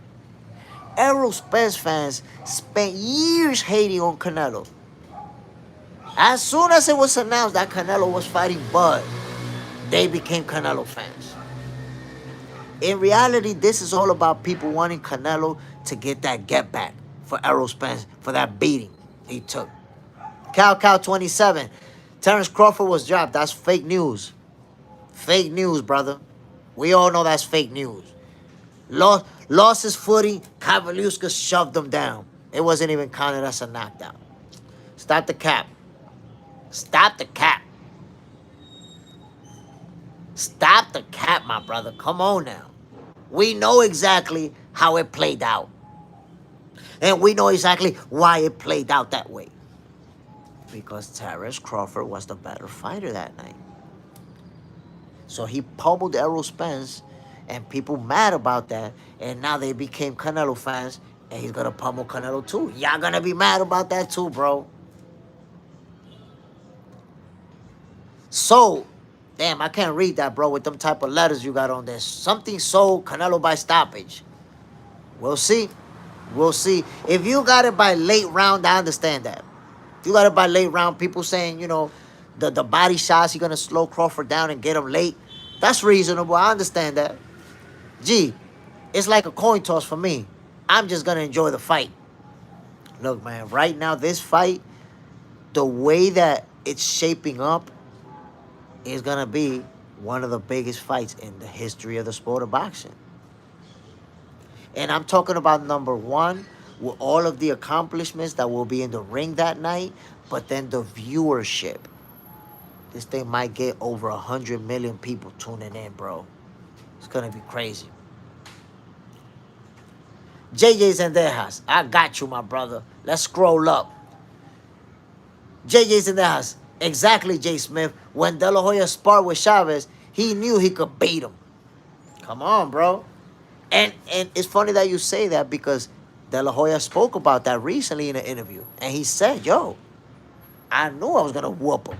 When it was Bob Arum that called him and told him, yo, we could get you this fight. He was like, let's do it. I know that was my idol. That was my guy. I watched him when I was a kid, but got to do what I got to do with him. Superman. That's not a good look. Good work in sparring, but Bud, it's a different animal. No disrespect. Listen, man, if Canelo is out there getting whooped by Jaron Boots Ennis, I don't think that's going to be good for his confidence. Cow 27. Terrence Crawford was dropped by Cavaliers because he was never dropped. No standing 8 count. I don't know what you're talking about. He was actually shoved down. That's not called being dropped. Joseph Franklin, I think Crawford's success is depending on how well he can handle Canelo's shots. But you can also say Canelo's success depends on how well he can land those shots. Because he couldn't land them on Bivol, he couldn't land them on Floyd. So, Canelo by stoppage. Hold on, my peoples.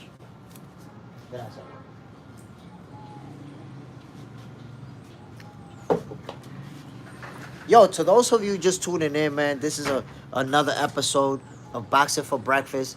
This is a Friday edition. So if you're having your breakfast, enjoy it. You just woke up. Get your ass up, get dressed. You got to go to work. If you're on your way to work, salute my brother. Y'all already know what it is. I got to have mine. I got me some avocados from the tree in my house. I told you guys I got a tree. Look. Let me show you guys. It's an avocado tree in my house, my people. Look, that right there that you see is an avocado tree. So I'm eating avocado. I'm eating avocado every day. Because they very tasty, they very healthy, and all that good stuff. So enjoy your breakfast, my peoples. Come on now. Age is 17. I ain't eat breakfast. I'm OJ on my way to pick up supplies at Home Depot. I gotta do it, man. I gotta do it. The body runs on fuel. That's the fuel right there. JJ's in their house. Crawford is gonna keep Canelo on the outside and hitting air. That's how I see it playing out. I see that happening.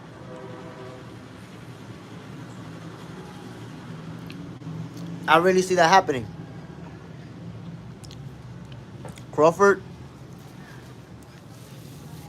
is gonna use his height, reach, footwork to offset a lot of the things that Canelo does. We saw him struggle against Dimitri Bivol, trying to get on the inside, while having hands being laid on him. Superman, me by stoppage, pressing that button and putting people in timeout. John Parham, Canelo gonna have Bud looking like a bruised avocado. Joseph Franklin, the thing is, Canelo will land shots because Crawford is there to be hit. You saying that he's there to be hit, but go look at the fight with Errol Spence and see what happened. And Canelo is definitely there to be hit. He's there to be hit a lot more than Crawford. He gets hit a lot more than Crawford. You gotta take that into consideration. John Parham, you're gonna be selling avocados trying to pay your gambling debts.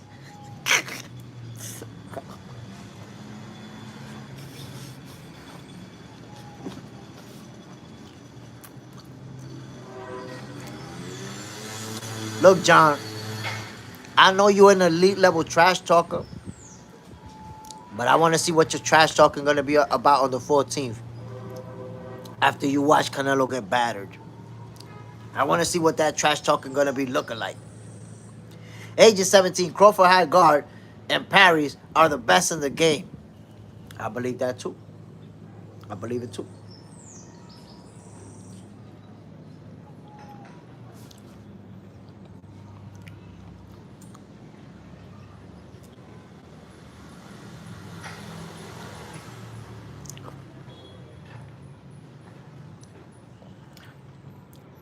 MS, Canelo better be juiced up. He gonna need it this one time. Salute to the boys. Salute, MS. Superman, John, you gonna be selling your sneakers or to pay your bills. Ricardo Maya, are you saying Canelo has zero chance of winning? Hell no. Whoa, whoa, whoa. Whoa, Ricardo Maya. Canelo Alvarez is a great fighter. It's an all-time great already. It's a pound-for-pound fighter. One of the most accomplished fighters of this era. Beat the most champions out of every active fighter. Anybody who say Canelo don't got a chance don't know shit about boxing. I got Terence Crawford winning this fight, but I would never say Canelo doesn't have a chance. That would be insane. Joseph Franklin, I don't neither. It's a bad pick. I just don't think any fighter is a short pick. That Madrimov fight showed us that size does matter. However, Crawford is more skilled. But that's the problem. You're saying the Madrimov fight showed us that size matter, and Crawford won that fight. You're making an example out of a fight that Crawford won, bro.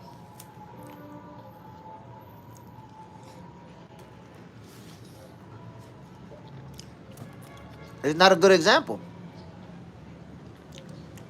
You're supposed to make an example out of a fight that they couldn't win.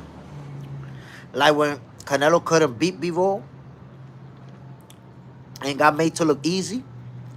And he also got made to look easy by Floyd. Those are the ones that you got to bring up. When you get made to look easy, you lose. But bringing up a fight where Crawford won, that don't even make no sense.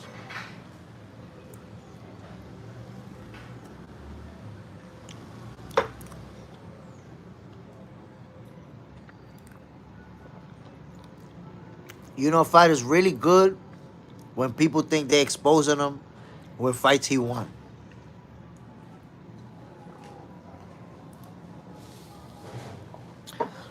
And look at this fight.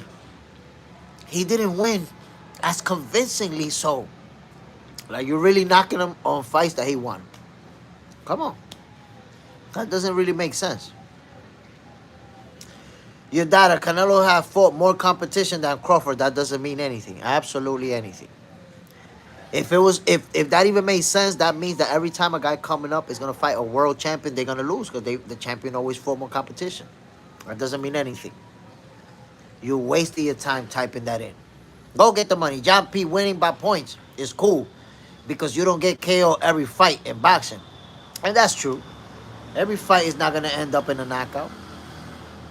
That's the way it goes. Real talk. John Parham, your data some valid points. Your data, buddy, it does mean something. Don't mean shit. It literally don't mean shit. It could mean something inside your head, but inside the ring, it don't mean shit.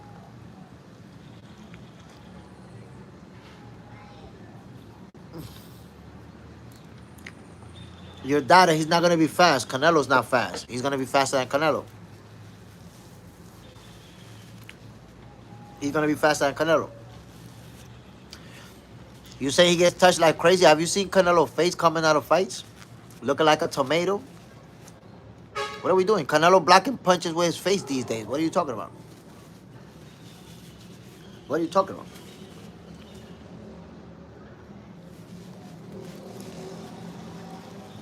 Canelo literally blocking punches with his face these days.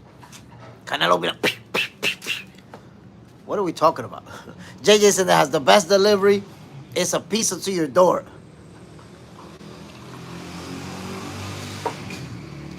Ricardo Maya, the judges will back Canelo and Rob Crawford. No, honestly, I don't think this is going to be the type of fight that it'll go to the judges. And when I say that it won't go to the judges, I'm not saying that the judges, that is going to be a stoppage or anything like that.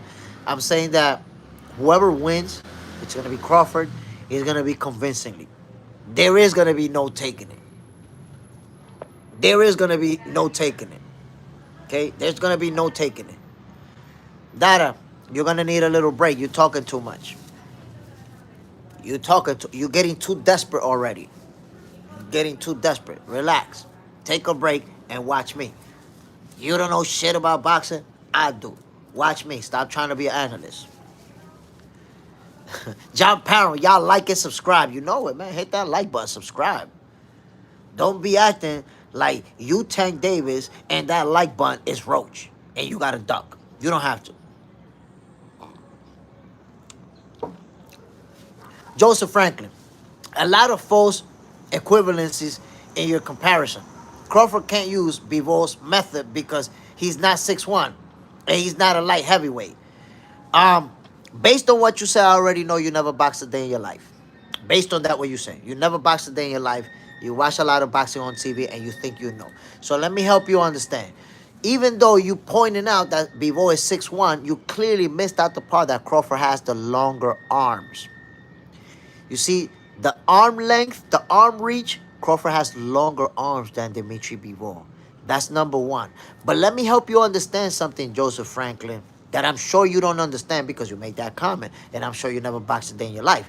If Bivol is 6'1", and Canelo is, let's say 5'8", I don't know his height by heart.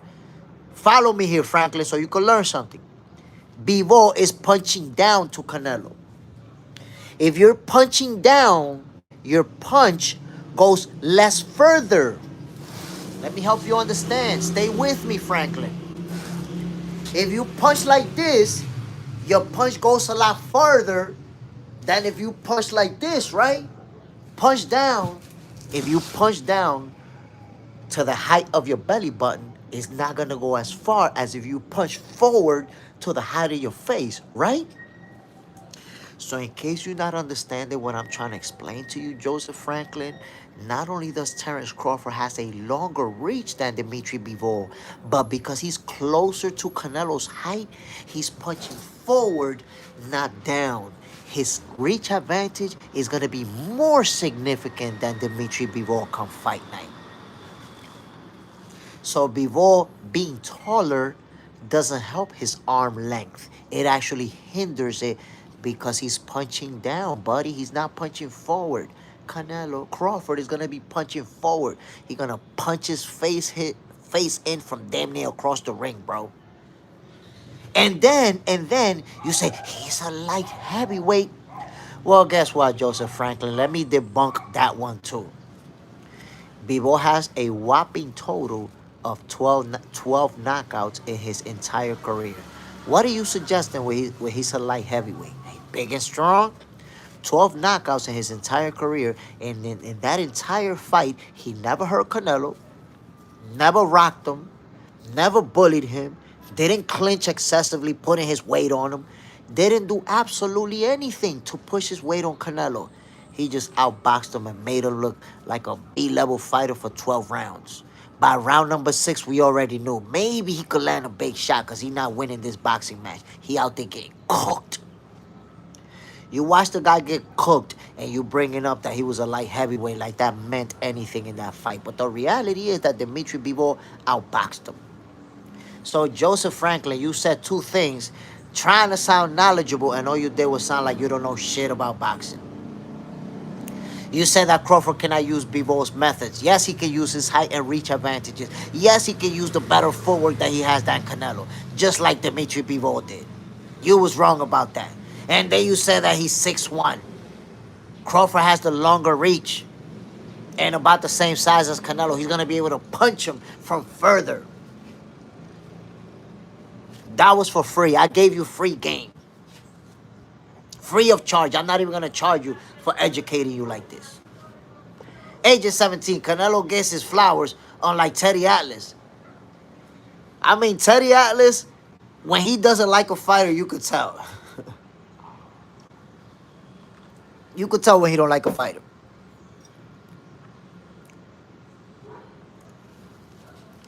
Joseph Franklin, no one is a light heavyweight. Jab is different than a natural. Like I said, man, there was no point in time in that fight where Dimitri Bivol did anything with power. He outboxed him, finessed him. Was the better boxer. Canelo was never hurt, never staggered, never anything. He got outboxed and embarrassed.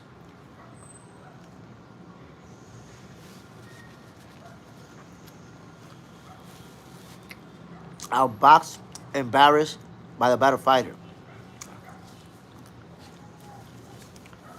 And look, Joseph, how easy it is to debunk people when they make stuff up in their head that they think makes sense. A natural welterweight. So you're saying that Crawford is a natural welterweight. One of the hate angles that you look for, even though he's moved up multiple divisions, he's a natural welterweight. So is Canelo a natural welterweight too? Because Canelo started his division, his career at welterweight. Is Canelo a natural welterweight too? Or just Crawford stays in the division where he turned pro? Is Canelo a natural welterweight too? Explain that to me.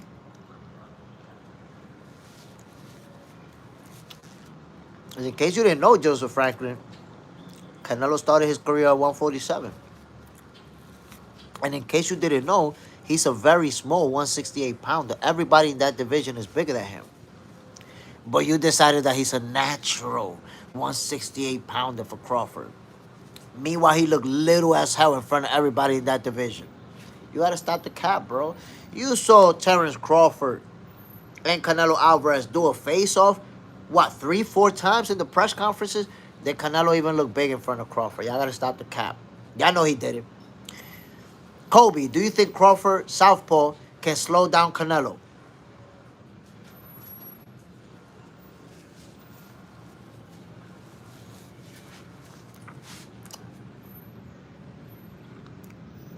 It looks like Boots is giving him problems in camp out of that southpaw stance. I don't know how true that is, but looking at Canelo's face lumped up with Boots smiling right next to him in that picture made me feel like it's true. Honestly, I believe Crawford is gonna fight from both sides. I don't think he's gonna stick to one side. I think we're gonna see him southpaw, we're gonna see him orthodox, and we're gonna see him use all of the tools and resources that we saw him deploy against Errol Spence in full effect. That's why when people bring up Madrimov, I think it's funny. Because it's like what you're saying is that you think that he fights every fight the same way. He's going to fight Canelo the same way that he fought Madrimov. Have you been watching boxing, bro?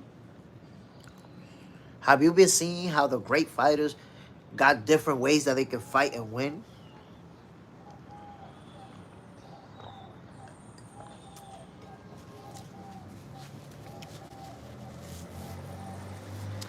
The shit will sell.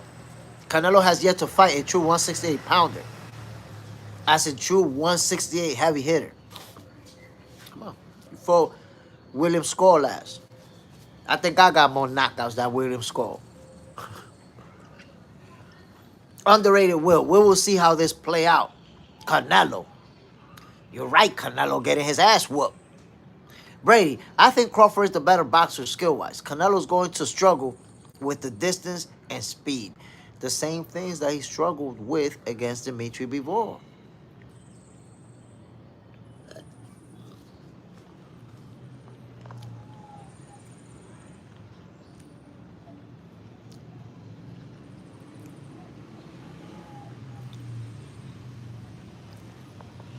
JJ's in the house. Spam and egg toast, cheese and coffee. Enjoy your breakfast, my brother. Everybody having breakfast right now. Enjoy it. If you're on your way to work, whatever it is that you're doing right now, you see what it is. This is Box Center. This is boxing for breakfast, and we getting this healthy dosage of sweet science. Kobe, Madrid was a tough style, of course. That what I find hilarious is that when we talk about Canelo getting his ass whooped by Dimitri Bivol, they're like, yeah, but Crawford is no Bivol. But then they bring up Madrimov. Oh, nah, but he struggled against Madrimov. Canelo is no Madrimov, you goofball. You don't see Madrimov fainting the whole fight? He has a style, it's very hard to time him. Virgil Ortiz had the benefit of watching a whole fight of his and still couldn't stop him in preparation, prepared for him, prepared for his style. Still couldn't stop him. It still went the distance. That shows you right there what type of fighter Madrimov is.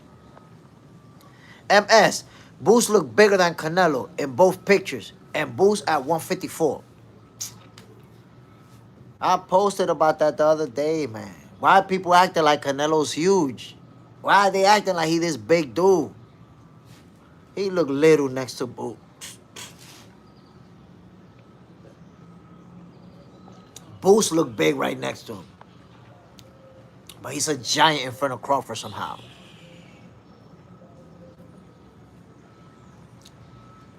A whole giant in front of Crawford. It's Canelo Alvarez. Come on, my people.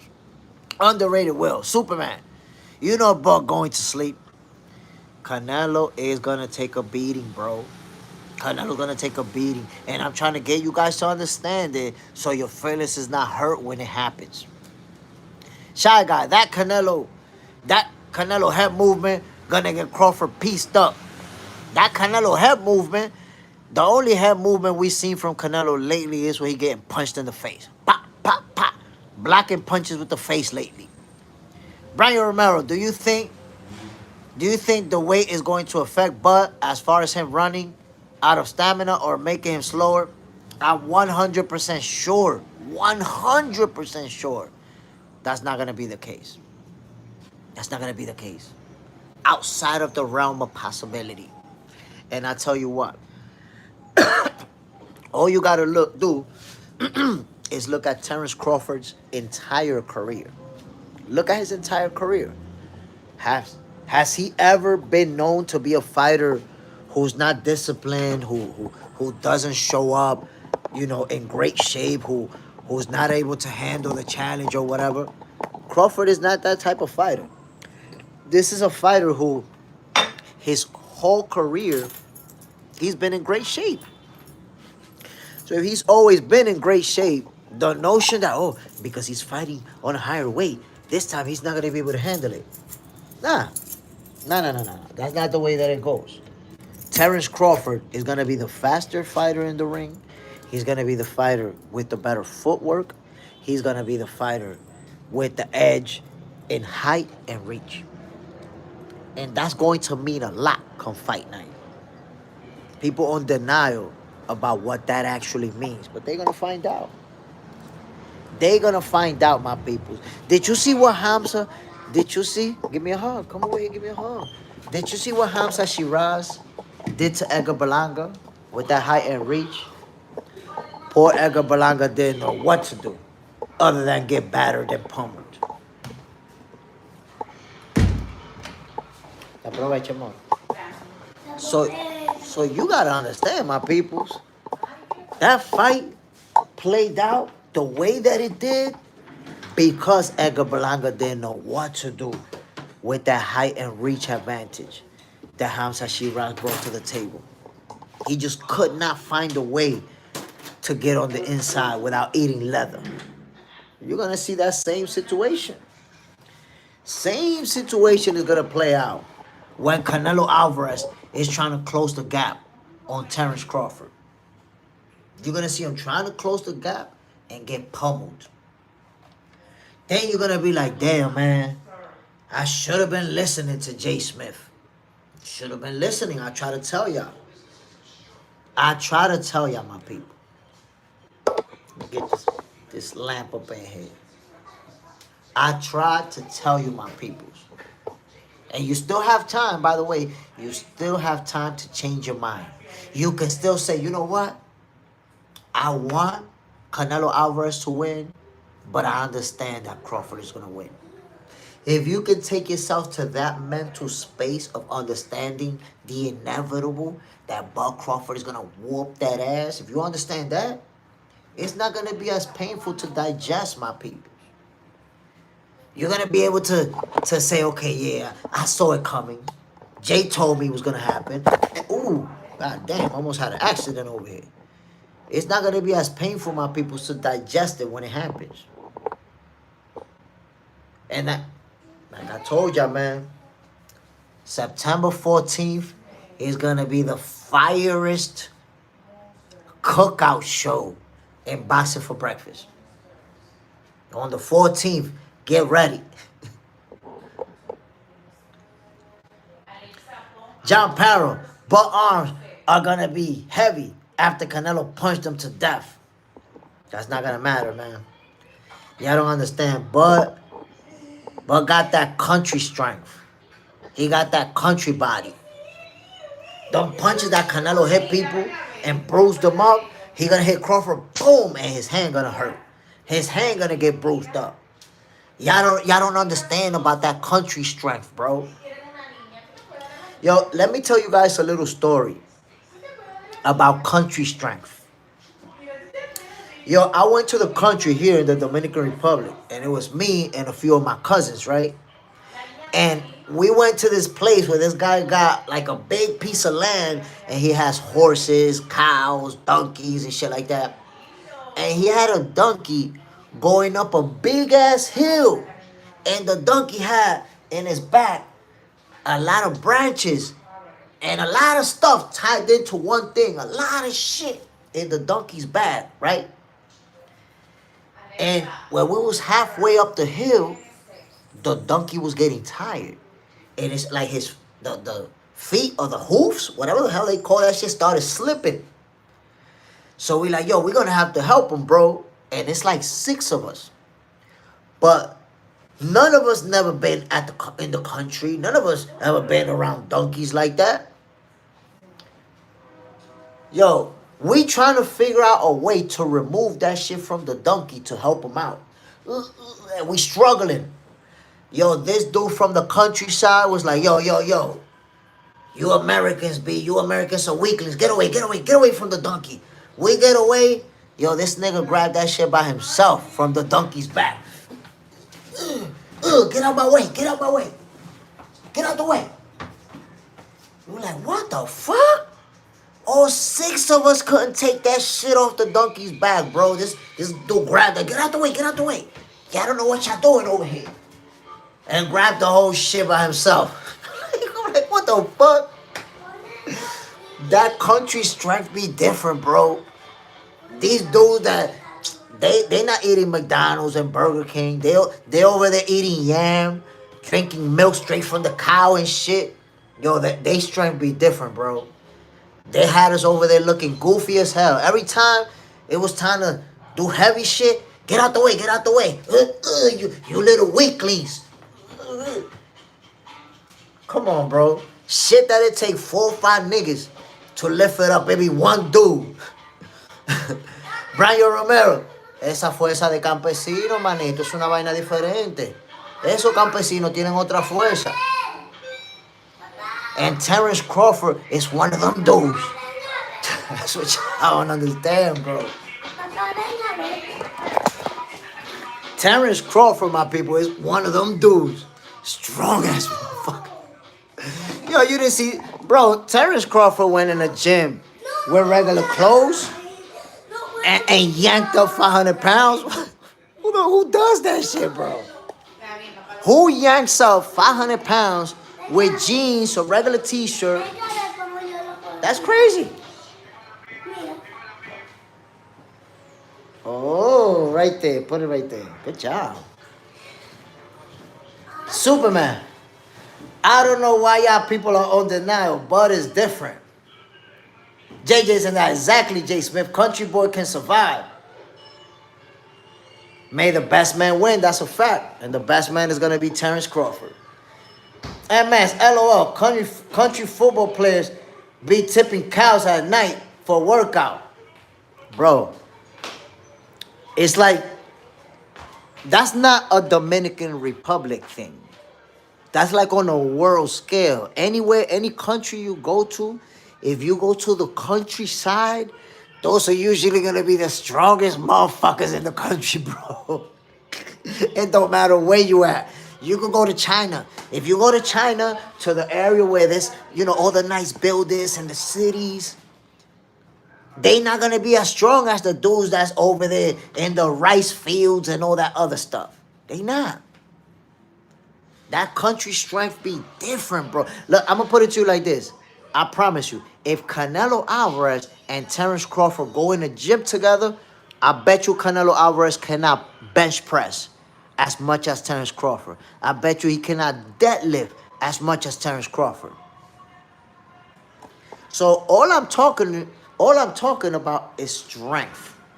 Yes, Canelo's gonna have that punching power, but we talking like Terrence Crawford. It's a little weakling.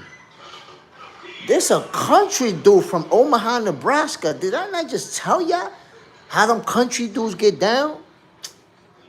Y'all gonna learn, B. Y'all gonna learn. Terrence Crawford got that brute strength. That brute shit. Scooby, we call him corn-fed. That's a different ball game, B. Them people, like I told y'all, man, try to imagine 5 of us. 5. And the dude that was walking up with us, 6. Trying to take some shit out of a donkey's back. And we struggling. We all struggling with that shit. And one dude gonna tell us, man, get out the way. Y'all don't know what y'all doing over here. Yo, how you a grown man, you helping a donkey out. You carrying the shit for the donkey. I never seen some shit in my life like that, bro. You, one person, you gonna help the donkey out? And then 6 of us, we couldn't do it. We couldn't take the shit off his back. That's a different strength, bro. Motherfucker had me in the countryside wondering, yo, these niggas shooting steroids or something, B? These people, what they doing out here? How these motherfuckers lifting up shit that'll break my back by just looking at it? Yo, this dude picking up stuff that you look at it, B, and you're gonna need a back surgery just from looking at that shit. And they over there talking about, I'm telling you, my people, that country strength is different. Terrence Crawford is being disrespected like to the fullest extent, in my opinion. The disrespect of Terrence Crawford is crazy. Because they acting like this guy's a weakling. Like he can't do nothing. He don't got no power. But let's look at the resume. How many knockouts does Terrence Crawford got? How many people he put out? Oh, because he's moving up, he don't got no power no more. And then they say, no, he don't got no power because look at Madrimov.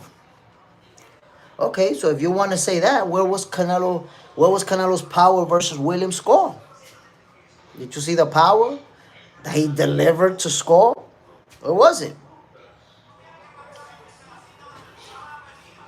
MS, they be old and still be doing. Oh my God, bro. I'm telling you, them country folks be 70 years old talking about, let me move this thing out of the way. Let me do this. 70 years old and shit. Yo, listen. I had an uncle who's from the countryside. He spent his whole life in the countryside, but he would come to the city, right? And this dude was 80 years old. And he would come to my house on Saturdays to clean the yard and shit. Like, that's a tradition that he had. And my moms would tell him, bro, you don't have to do that. Come through, I bless you with some things, but you don't have to clean. But he refused because them country folk, when they have a routine, you're not going to get them to change it. So he will still do it anyways. Bro, this dude, I will put the lock on the door so that he can't go in the driveway to clean it because he want to clean the driveway. I will put the lock so he can't do it because he is 80s. Bro, this dude will climb the fence and jump over it, and I will come out and find him already cleaning. How many 85-year-old people you know that can climb a fence, 7-8 foot fence, jump it over and get to the other side? Most people you're seeing in their 80s be in wheelchair, with a walking cane, this dude jumping fences at 80-something years old. Them country peoples is different, bro. They different. They have a different strength. They have a different anatomy. God damn it. My peoples. I want to give a shout out to everybody who tuned in to this episode of Boxing for Breakfast. I hope y'all hit that like button. Those of you who ducked the like button the same way Tank Davis is ducking Lamont Roach, shame on you. After I gave you this sweet science at the highest level, to the fullest extent. So my peoples, it's Friday. Y'all already know what it is. Jay Stradamus in the building. I'm going to leave you guys with the last words of wisdom like I always do. My peoples, on this beautiful day, this beautiful Friday morning, I want to tell you, let's enjoy the sport of boxing for what it is, my peoples. Let's enjoy all the fighters. Let's enjoy all the fights. Let's stop with the hating, with the fake narratives, with the talking bad about people, with the making stuff up about people. Let's not, us right here, let's not be part of that. Let's be the ones who actually have fun with the sweet science. Let's be the ones who have fun with the trash talking, who have a good time. Yeah, Crawford's gonna lump him up. Canelo's gonna bait him up. Yeah, let's have a good time. But we don't need to be the fake fans. We don't need to be the fake people making up the fake stories. Let's be the real fans of boxing, my peoples. Let's be the ones who uplift the sport, who uplift the fighters. We don't need to be the ones who's always trying to discredit everybody, who's always trying to talk bad about everybody. Nah. Come on, my peoples. This is the greatest sport there ever was, the greatest sport there is. We don't need to be hating, man. Let's stop doing that, my people. Let's stop talking bad about fighters. Let's stop making stuff up that never happened just to feed a narrative. Let's enjoy the sweet science, my peoples. Y'all already know what it is. I'm Jay Smith. This is Boxing for Breakfast. Shout out to everybody who tuned in. Yo, you'll see it, man. Come on, let's put it. Let's put it back. Come on. Okay. Although my people's Ryan is watching his cartoons, gotta make sure he good. That's what I do it for, my people. Look, that's right there my motivation to make it to #1.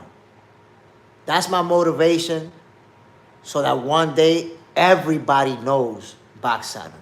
Right now it's just you guys and me, but eventually you guys will be telling people we knew Jay Smith before y'all motherfuckers knew him.